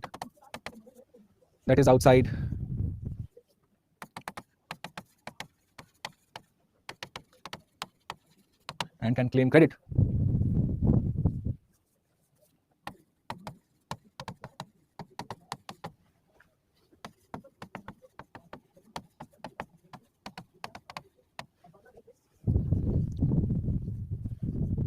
second point repeat, second point previous वाला। ठीक है, सेकंड पॉइंट का क्या देखिए, ब्रिटिशर्स ने इवेंचुअली, मान लो ये हमारा पूरा कंट्री का एरिया फॉर एग्जांपल, तो ब्रिटिशर्स ने क्या किया, अभी आपको पता है कि नॉर्थ ईस्ट फॉर एग्जांपल उस टाइम उसको नेफा कहते थे। ठीक है, नेफा में ब्रिटिश का इंग्रेस या ब्रिटिश का प्रेजेंस लिमिटेड था, ज्यादातर वो मैक्सिमम शिलोंग, शिलोंग के बाद ज्यादा उनका नहीं देखा गया, पर फॉरेस्ट तो था ना उधर, तो उसको उन्होंने इंक्लूड नहीं किया। ठीक है, रिकॉर्डेड एरिया में भी नहीं है, फॉरेस्ट रिजर्व एरिया में भी नहीं है, प्रोटेक्टेड एरिया में भी नहीं है, विलेज फॉरेस्ट एरिया में भी नहीं है। देख रहे हो, ब्रिटिश ने बस एक पार्ट ऑफ द कंट्री का उन्होंने सेग्रीगेशन किया। कुछ फॉरेस्ट उनको नजर आया, जो देखे वो लोग, जो काम का था उधर वो लोग उसे उधर का रूल बना दिया। पूरे कंट्री का जो एक्सपेक्ट करते हो, एक्सपेक्ट तो नहीं करते क्योंकि वो ब्रिटिश थे, पर वो बनाना भूल गए भाई, या नहीं बनाए, या डरते थे उधर जाने से, या जो भी जो उनका इश्यूज है लाइफ में वो फिगर आउट करेंगे। पर उनका प्रॉब्लम क्या है कि उन्होंने रूल्स नहीं बनाए, और ये रूल्स पोस्ट इंडिपेंडेंस चलते रहे। करेक्ट। और अब 2023 में आप जाके देखते हो कि इवेंचुअली जो फॉरेस्ट का जो डेफिनेशन है, ऐसे समझो, क्या फॉरेस्ट सिर्फ वही फॉरेस्ट है जो गवर्नमेंट लैंड पे नोटिफाइड है, या अगर नॉन गवर्नमेंट लैंड पे है और अगर मान लो एक फॉरेस्ट है, क्या वो फॉरेस्ट नहीं है? ये सवाल उठा गोदावरी केस में, जहां पे सुप्रीम कोर्ट ने कह दिया कि कोई जरूरी नहीं है कि हर फॉरेस्ट फॉरेस्ट लैंड पे, कुछ फॉरेस्ट नॉन फॉरेस्ट लैंड पे भी हो सकते हैं, और उनको भी आप काट नहीं सकते, उनको भी एक सर्टेन डिग्री ऑफ प्रोटेक्शन दिया जा रहा है।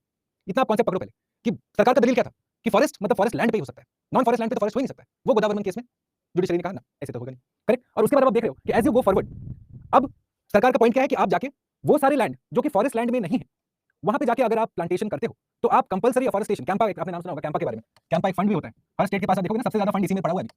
सर्च करना जाके आपके स्टेट में कैंपा फंड के अंदर कितना पैसा पड़ा होगा, आप देखोगे हर स्टेट के पास भरपूर पैसा पड़ा है कैंपा के अंदर, जिसको हम कहते हैं कंपलसरी अफॉरेस्टेशन प्रोजेक्ट। कि आप कहीं पे अगर प्रोजेक्ट डेवलप कर रहे हो अपना, कोई भी डेवलपमेंटल प्रोजेक्ट, तो जो भी पेड़ कटे उसके एवज में आपको प्लांटेशन कहीं पे लगाने पड़ेंगे। तो फॉरेस्ट कंजर्वेशन एक्ट के अंदर उसने कहा कि आपको जो प्लांटेशन लगाने हैं वो नॉन फॉरेस्ट लैंड पे कर दो। देखो इधर, can engage in plantation that is outside the forest conservation act. ठीक है, this was the provision in the bill. अब इसके कुछ एग्जेम्पशंस दिए गए फ्रेंड्स, और ये एग्जेम्पशंस आप जानना इंपॉर्टेंट है क्योंकि यहीं से प्रॉब्लम अराइज होता है। देखो, जब तक रूल्स होते हैं ना, किसी को प्रॉब्लम नहीं होता लाइफ में। प्रॉब्लम तब होता है जब आपको किसी चीज से वंचित रखा जाए। No one hates following rules, it is the unequal application of rules that enrages officers of people. Okay, rules सब फॉलो करना चाहते हैं। अभी देखो एग्जेम्पशंस क्या क्या लिखा है इसमें। First, exemption was provided to encourage afforestation. ठीक है, पेड़ लगाना है, प्लांटेशन लगाना है, तो उसके लिए एग्जेम्पशन है भाई, कोई प्रॉब्लम नहीं है। ओके, ये कहां पे प्लांटेशन लगाओगे आप? आउटसाइड फॉरेस्ट एरिया या आउटसाइड फॉरेस्ट लैंड। ठीक है, तो उसके लिए एग्जेम्पशन वो अलाउड है। नंबर टू देखिए, इसमें यह भी कहा गया कि वो सारे स्ट्रेटेजिक प्रोजेक्ट्स, ठीक है ध्यान रखना क्योंकि इंपॉर्टेंट है, इसी के प्रॉब्लम्स उठेंगे, क्रिटिसिज्म यहीं से बन रहे हैं। वो सारे स्ट्रेटेजिक प्रोजेक्ट्स जो कि 100 किलोमीटर्स फ्रॉम द बॉर्डर है, with in 100 kilometres from the border, international border. ठीक है, आइदर योर आईबी और योर एलओसी और योर एलएसी, तीन तरह के हमारे हैं बॉर्डर्स यहाँ पे, तो उनके लिए आप अलाउड है, यू कैन गो अहेड। ठीक है, इनके लिए एग्जेम्पशन दिया हुआ है।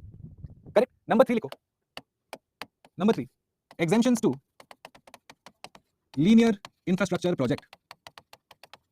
लीनियर इंफ्रास्ट्रक्चर प्रोजेक्ट मतलब आपके रोड्स, आपके हाईवेज, आपके ब्रिजेस जो कि एक लाइन में होते हैं, ऐसे वाले। ठीक है, तो exemptions to linear infrastructure project इसमें इंक्लूड किया गया। ओके, देख लो ये 3 एग्जेम्पशंस लगाए गए। अब इसको प्रॉब्लम्स क्या क्या, क्रिटिसिज्म्स क्या क्या, ये देखिए पहले। Are you understanding the first point of the whole point, मतलब ये समझ रहे हो गाइस कहां से आके आ रहा है, क्या हो रहा है, नहीं हो रहा है, हमको पहले बताइए। Are you getting the totality of it? If you getting the totality तब हम आगे चलेंगे, क्योंकि नहीं तो इसके बगैर फिर आपको बोरिंग लगेगा वो जो भी है आगे का।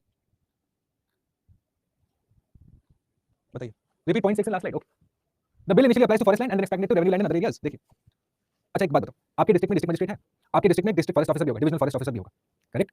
अब आप ये सोचो, क्या डीएम का जो रूल्स है, जो लॉज है, जो जुरिस्डिक्शन है, क्या वो फॉरेस्ट एरिया में है? नहीं। फॉर एग्जांपल, आप हो डीएम दार्जिलिंग और वहां पे है आपका Neora valley national park, Neora valley. ठीक है, ठीक है, नेशनल पार्क मतलब इसका एक वाइल्ड लाइफ वार्डन होगा, वाइल्ड लाइफ वार्डन जो होगा आईएफएस, ये है आईएएस। अब आप हमको बताओ, दार्जिलिंग टाउन में जो पर्टिकुलर लैंड है वो इसके कंट्रोल में है ना, और जो टाउन के बाहर जो जंगल है उसका कंट्रोल इसके पास है। पर पेड़ तो दोनों जगह हो सकते हैं। करेक्ट, प्लांटेशन तो दोनों जगह हो सकती है, खाली जगह आपको म्युनिसिपल एरिया में भी मिल जाएगा। करेक्ट, तो पॉइंट नंबर 6 वही है कि पहला क्या अप्लाई किया गया कि फॉरेस्ट लैंड पे, जो भारत का वन डिपार्टमेंट कंट्रोल करता है, उस पे जाके आप करिए। और फिर कहा कि नहीं, not just forest land, you also go to the revenue land, जहां पे भी जगह मिले पेड़ लगाओ। समझ रहे हो, जहां पे भी जगह मिले पेड़ लगाओ जल्दी जल्दी। और उसके बाद claim credit under Campa. Exemptions क्या क्या है, जिस जगह पे आपका नेशनल सिक्योरिटी का बात हो रहा है या इंफ्रास्ट्रक्चर डेवलपमेंट का बात हो रहा है, वहां पे एग्जेम्पशंस है। 4 hours optional and continuous writing. I know Amitesh, I know, I can understand, थोड़ा सा हेक्टिक होता है इस टाइम पे, पर Amitesh I can assure you this hard work will pay of. अभी ना थोड़ा सा कठिन लग रहा होगा, जब हो जाएगा ना ये सब मोमेंट्स का फॉन्डली देखोगे, क्या भाई पता है क्या ऐसा होता था। I can understand it, I completely get it. थकते हैं लोग, मैं भी थकता हूं, आई नो। ये कहना गलत होगा कि आप लोग का लाइफ इजी है, इजी तो नहीं है। Okay, so exemptions from what? Exemptions from the provisions that I just told you. Okay, that any project that is concerning national security, any project that is of a linear infrastructure, linear infrastructure का मतलब देख लीजिए, road, highway या bridges. ठीक है, इनके लिए आपको वो पर्टिकुलर कंपलसरी अफॉरेस्टेशन या वो सब का जरूरत नहीं है। Getting it? Are you understanding कि क्या बोला जा रहा है, क्या किया जा रहा है यहाँ पे? अब इसका लिखिए क्रिटिसिज्म। यहाँ पे क्रिटिसिज्म बहुत आसान है, आप समझ जाओगे। Okay, the criticisms of the amendment bill. Criticisms सबसे पहले लिखो Hindi name, pan India applicability के लिए ये शायद बेस्ट ना हो, pan India applicability may not be insured, may not be insured। ठीक है, सबसे बिगेस्ट क्रिटिसिज्म जो कि पॉलिटिकल है रीजन में, पर हाँ इट इज अ बेसिक मतलब एकदम फेयर प्रॉब्लम है ये। ठीक है, नंबर 2 लिखिए, नंबर 2 लिखिए, the 100 kilometre exemption in border areas will hamper indigenous community या ट्राइबल कम्युनिटीज, इंडिजिनस कम्युनिटीज जैसे लिखना, indigenous communities specially in India's north east, specially in north east. Specially in the north east. क्यों? Exemption है ना, देखो मतलब आप जाके बहुत पेड़ काट सकते हो और कोई सवाल नहीं पूछा जाएगा, क्योंकि नेशनल सिक्योरिटी का। ऑब्वियसली भारत सरकार ये क्यों कर रही है? क्योंकि गलवान हुआ, हाँ, उधर में आपका देखते रहते हो, कुछ ना कुछ चलता रहता है, Bomdila side, Nathula side, correct? China angle है, you want to go ahead and create infrastructure. मैं आपको, चलो आप लिख लो, मैं आपको छोटा सा एनेक्डोट सुनाता हूँ। This is to do with my very close brother, जो कि इंडियन आर्मी में है। तो मैं उनसे एक दिन ऐसे डिस्कशन में पूछ रहा था कि भाई मुझे ये बताइए आप कि why is it that north east of India since independence हमारा इंफ्रास्ट्रक्चर शायद उतना अच्छा नहीं है, क्यों नहीं? तो obviously one reason which is very fair reason, he told me कि आज तक हमारा सारा फोकस रहा है वेस्टर्न थिएटर पे, पाकिस्तान की तरफ। हमारा इंफ्रास्ट्रक्चर भी रिलेटिवली बेहतर है पाकिस्तान की तरफ, common sense. But second he tells me, and this is mentioned in the book by brigadier Dalvi 1962 the Himalayan blunder. उसमें इन्होंने लिखा है इसके बारे में, ब्रिगेडियर दालवी का किताब है, तुम वैसे अभी तो एग्जाम के बाद पढ़ना। उसमें देखेंगे लिखा हुआ है कि the primary political understanding, Delhi का क्या सोच था उस टाइम कि अगर हम नॉर्थ ईस्ट में रोड्स बना देंगे तो वो चाइनीज के लिए और आसान हो जाएगा कि वो आसाम फटाक से पहुंच जाए। Do you realise the inherent acceptance कि हम शायद चाइना को रोकने के लिए सक्षम ना हो? इसलिए हम कहते हैं ना Himalayas act as a boundary between India and China. वो शायद ज्यादा सीरियसली ले लिया तुम लोगों ने कि हाँ भाई हिमालय के चलते वो नहीं आ सकते, क्योंकि अगर हम रोड बना देंगे तो वो आसाम तक आ जाएंगे। इसलिए आज तक हमारा नॉर्थ ईस्ट में देखोगे कि अब चलो बहुत बहुत काम हो रहा है in the last 10 20 10 15 years, but उसके पहले ये नहीं था। ठीक है, क्यों? क्योंकि हम ये बिलीफ में थे कि रोड बनाने से हमारा सुरक्षा खराब हो जाएगा, करेक्ट? पर अब आप देख रहे हो भारत सरकार एक मैसिव इंडस्ट्रियलाइजेशन की पुश में है, इंफ्रास्ट्रक्चर क्रिएशन की पुश में है, specially in the north east. आपका एशियन हाईवे अब कनेक्ट होने वाला है, थाईलैंड तक आप जा सकते हो गाड़ी चला के, ठीक है? For those of you who are planning to go in the south east Asia, कभी गाड़ी लेके जा सकते हो, correct? At the same time Indian defence का सारा इंफ्रास्ट्रक्चर क्रिएशन हो रहा है, उसके लिए आपको जंगल काटने पड़ेंगे। नॉर्थ ईस्ट का टोपोग्राफी आपको पता है, वो नॉर्थ ईस्ट की धरती है जहां पे कि जापानीज आके घुटने टेक दिए, आगे नहीं जा पाए थे। वो हर जगह लड़के आए और नॉर्थ ईस्ट में आके बोले कि हमसे ना हो पाई, इसके आगे ना जा पाएंगे। क्यों? क्योंकि टोपोग्राफी डिफिकल्ट है गाइस, हाँ, डेंजरस टोपोग्राफी, इतना डेंस फॉरेस्ट है वहां पे। वो सारे के सारे आप क्लियर करोगे तो create infrastructure, and that provision has been added to the forest conservation amendment act 2023, correct? तो इसके चलते क्या होगा? अब आपके बॉर्डर एरियाज आप जानते हो, फॉर एग्जांपल हर स्टेट का 100 किलोमीटर शायद फीजिबल ना हो। फॉर एग्जांपल जब ये कंसल्टेशन प्रोसेस चल रहा था, त्रिपुरा स्टेट का कहना था कि ये जो लिमिट है 100 किलोमीटर का, ये आप रखिए 10 किलोमीटर, ठीक है? क्योंकि आप जानते हो एक साइड से म्यांमार है, एक साइड से बांग्लादेश है। सिमिलरली आप देख रहे हो कि अरुणाचल का कहना था कि इसको 150 किलोमीटर रखो, ठीक है? Why is that? Because all the states have different requirements. कुछ स्टेट्स का एरिया कम है, इंडिजिनस कम्युनिटीज ज्यादा है, और अगर ये रूल आप अप्लाई कर देते हो तो उनका जो एक हैबिटेट है, कम्युनिटीज का जो हैबिटेट है, वो डिस्ट्रॉय होगा ना। चलो आप राष्ट्रीय सुरक्षा के लिए इंफ्रास्ट्रक्चर बना रहे हो, रिक्वायर्ड है, वो non negotiable, but this puts the indigenous communities at risk. This is the first criticism, okay? देखिए इधर, it will put the indigenous communities at risk due to deforestation, put the communities at risk due to deforestation.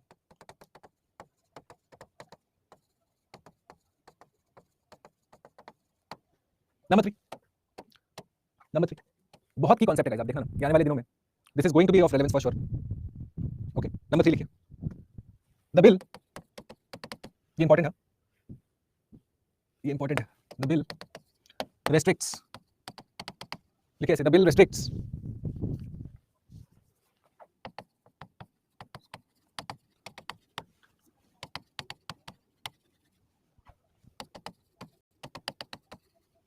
the bill restricts the scope of the act to recorded forest areas, okay, on or after 1980। 1980 में सबसे important law क्या आया था? हमने अभी लिखा इधर, कहां गया बोलो? Forest conservation act 1980। बस इसके अंदर जो डिमार्केशन हुआ था उसी को हम फॉलो करेंगे। तो लिखिए forest conservation act 1980, cut off date यहां से डिसाइड हो रहा है, ठीक है? तो क्या होता है? Because of this significant tracts of forest land are excluded, significant tracts of forest are excluded, ठीक? एक होलिस्टिक पॉलिसी नहीं है, this is the primary criticism कि आपने कट ऑफ डेट जो बना दिया 1980 का फॉरेस्ट कंजर्वेशन एक्ट के चलते, तो उसके चलते उसके पहले के जो फॉरेस्ट नोटिफाई हुए हैं, व्हाट अबाउट देम, उनका क्या? समझ रहे हो? तो सबका डर क्या है कि जो उसके पहले के फॉरेस्ट है उसको आप डाइवर्ट कर दोगे, करेक्ट? कहां डाइवर्ट करोगे? किस चीज के लिए? इंडस्ट्रियलाइजेशन के लिए, डेवलपमेंट के लिए, जिसको हम कह सकते हैं नॉन फॉरेस्ट्री पर्पस के लिए। द फियर इज, ऐसे लिख लो, fear is that forest land prior to 1980 may be diverted for non-forestry purpose, for non-forestry purpose, okay? And last लिखिए यहाँ पे point number 4, point number 4, impact federalism,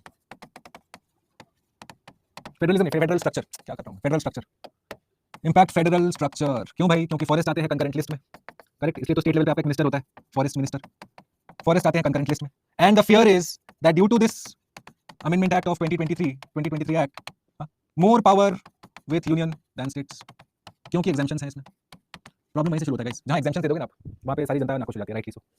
more power with union than states,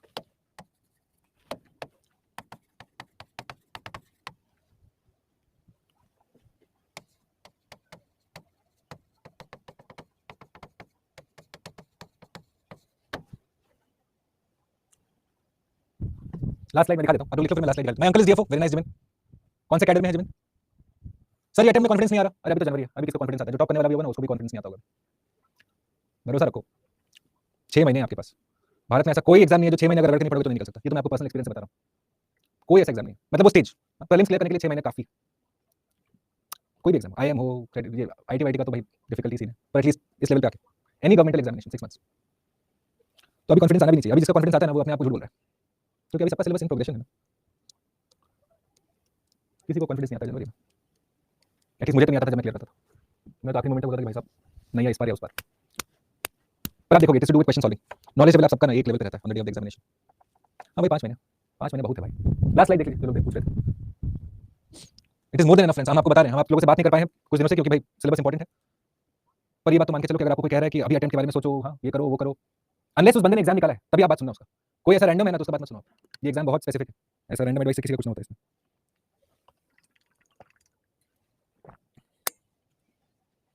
ठीक है चलिए, इसका अब आप question solve कर पाएंगे फॉरेस्ट कंजर्वेशन एक्ट 2023 का। बताइए बताइए, will you be able to solve और राइट अ गुड क्वेश्चन और write a good answer on the forest conservation act amendment 2023? Book में क्या क्या पढ़ना है जो आपको बताएंगे। वैसे मैं आप लोगों के लिए गिफ्ट भी तैयार कर रहा हूँ, मैं कल शेयर करूंगा क्लास के साथ। जो लोग रिकॉर्डिंग देख रहे हैं प्लीज, जो मैं आपके लिए तैयार कर रहा हूँ वो तो वैसे मैं कल क्लास में शेयर करूंगा, पर अगर आप रिकॉर्डिंग देख रहे हो वो मेरे इंस्टाग्राम टेलीग्राम पे भी अपलोडेड रहेगा। You will go through it, वो आपको काम आएगा। ठीक है, will we get extra class Manoj no tomorrow we are going ahead and doing the most important topics. एक टॉपिक जो मैं आपके साथ कल स्पेसिफिकली डिटेल में डिस्कस करूंगा। ठीक है, आप लोग चाहो तो थोड़ा प्री रीडिंग करके आओगे तो बेटर है। ठीक है, नहीं कर पाओगे तो कोई टेंशन नहीं है, पर कल जो एक हमको देखना है, क्योंकि वैसे तो आई एक्सपेक्ट कि आपको सोसाइटी में वो पढ़ाया जाएगा, पर इन केस नहीं पढ़ाएगा तो मेरी जिम्मेदारी तो बनती है। तो what I am going to do is tomorrow हम इन डिटेल देखेंगे अबाउट फॉरेस्ट राइट्स एक्ट, क्योंकि अभी तक आप देख रहे हो कि मैंने इसके बारे में बात नहीं की, जिसको हम कहते हैं वो एक लंबा सा जो नाम है शेड्यूल्ड ड्वेलर्स एंड फॉरेस्ट वाला 2006 एक्ट, कुछ लंबा सा नाम है उसका। तो फॉरेस्ट राइट्स एक्ट का जो रेलेवेंस है ना वो एनवायरनमेंट में आपको जानना जरूरी है। तो कल हम देखेंगे फॉरेस्ट राइट्स एक्ट का, पहले तो हम देखेंगे प्रोविजंस, ठीक है, और उसके बाद मोर इंपॉर्टेंटली क्रिटिसिज्म, क्योंकि इसका क्रिटिसिज्म पे सवाल पूछा भी गया है प्रीवियसली कि हाउ फॉरेस्ट कंजर्वेशन और सोशल जस्टिस, जो हमारे ट्राइबल भाई बहनें हैं उनका राइट्स को कैसे इंक्रोच करने की चेष्टा की जाती है time and again, in spite of the fact कि भारत सरकार ने खुद लॉज बनाए हैं फॉरेस्ट राइट्स एक्ट को लेकर, specifically to do with two types of rights. कल हम देखेंगे इंडिविजुअल राइट्स और कम्युनिटी राइट्स। ठीक है, तो अगर हो सके इस पे कोई भी आर्टिकल प्रेफरेबली ऑफ हिंदू या एक्सप्रेस, ठीक है, देख के आइए, नहीं भी देख के आओगे कोई टेंशन नहीं है। Tomorrow's agenda is firstly this, after that we will go ahead and take a look at environmental impact assessment. उसके बाद हम देखेंगे IUCN वर्सेस IPBES, ये आपको पता होना चाहिए था। कल का एजेंडा मैं आपको बता दूं, सबसे पहला है number 1 is this, okay. Number 2 we will take a look at environmental impact assessment. Number 3 हम समझेंगे IUCN और रेड लिस्ट का जो क्रिटिसिज्म है, ठीक है, IPBES का डिफरेंस। और नंबर 4 हम देखेंगे फाइनली जाके agenda 2030। This will conclude. Now some of it you will have to revise. For example आज मैंने आपको वेस्ट मैनेजमेंट में बैटरीज वाला कराया, प्लास्टिक वाला मैंने रूल्स नहीं लिखा है, वो जो आपकी किताब में लिखा है which is more than enough, किताब में नहीं लिखा है, don't worry we can do it tomorrow, बहुत टाइम है हमारे पास। ठीक है फ्रेंड्स, चलो हम आपसे मिलेंगे कल शाम आपके आखिरी क्लास के लिए, और कल मैं आपके साथ गिफ्ट भी आपका साझा करूंगा। ठीक है, चलो बाय बाय। दृष्टि ईपी करिए बेटा, करिए दृष्टि। स्टेट फॉरेस्ट रिपोर्ट तो आपको कराया होगा, Indian state forest report 2021 geography में नहीं कराया, ISFR 2021 में नहीं किया आप लोग? हर 2 साल में निकलता है India state forest report, geography में नहीं कराया गया? नहीं कराया गया, ठीक है, हम कल कर लेंगे। हमको याद दिला दीजिएगा before the examination, before the class, बस 5:30 बजे के आसपास।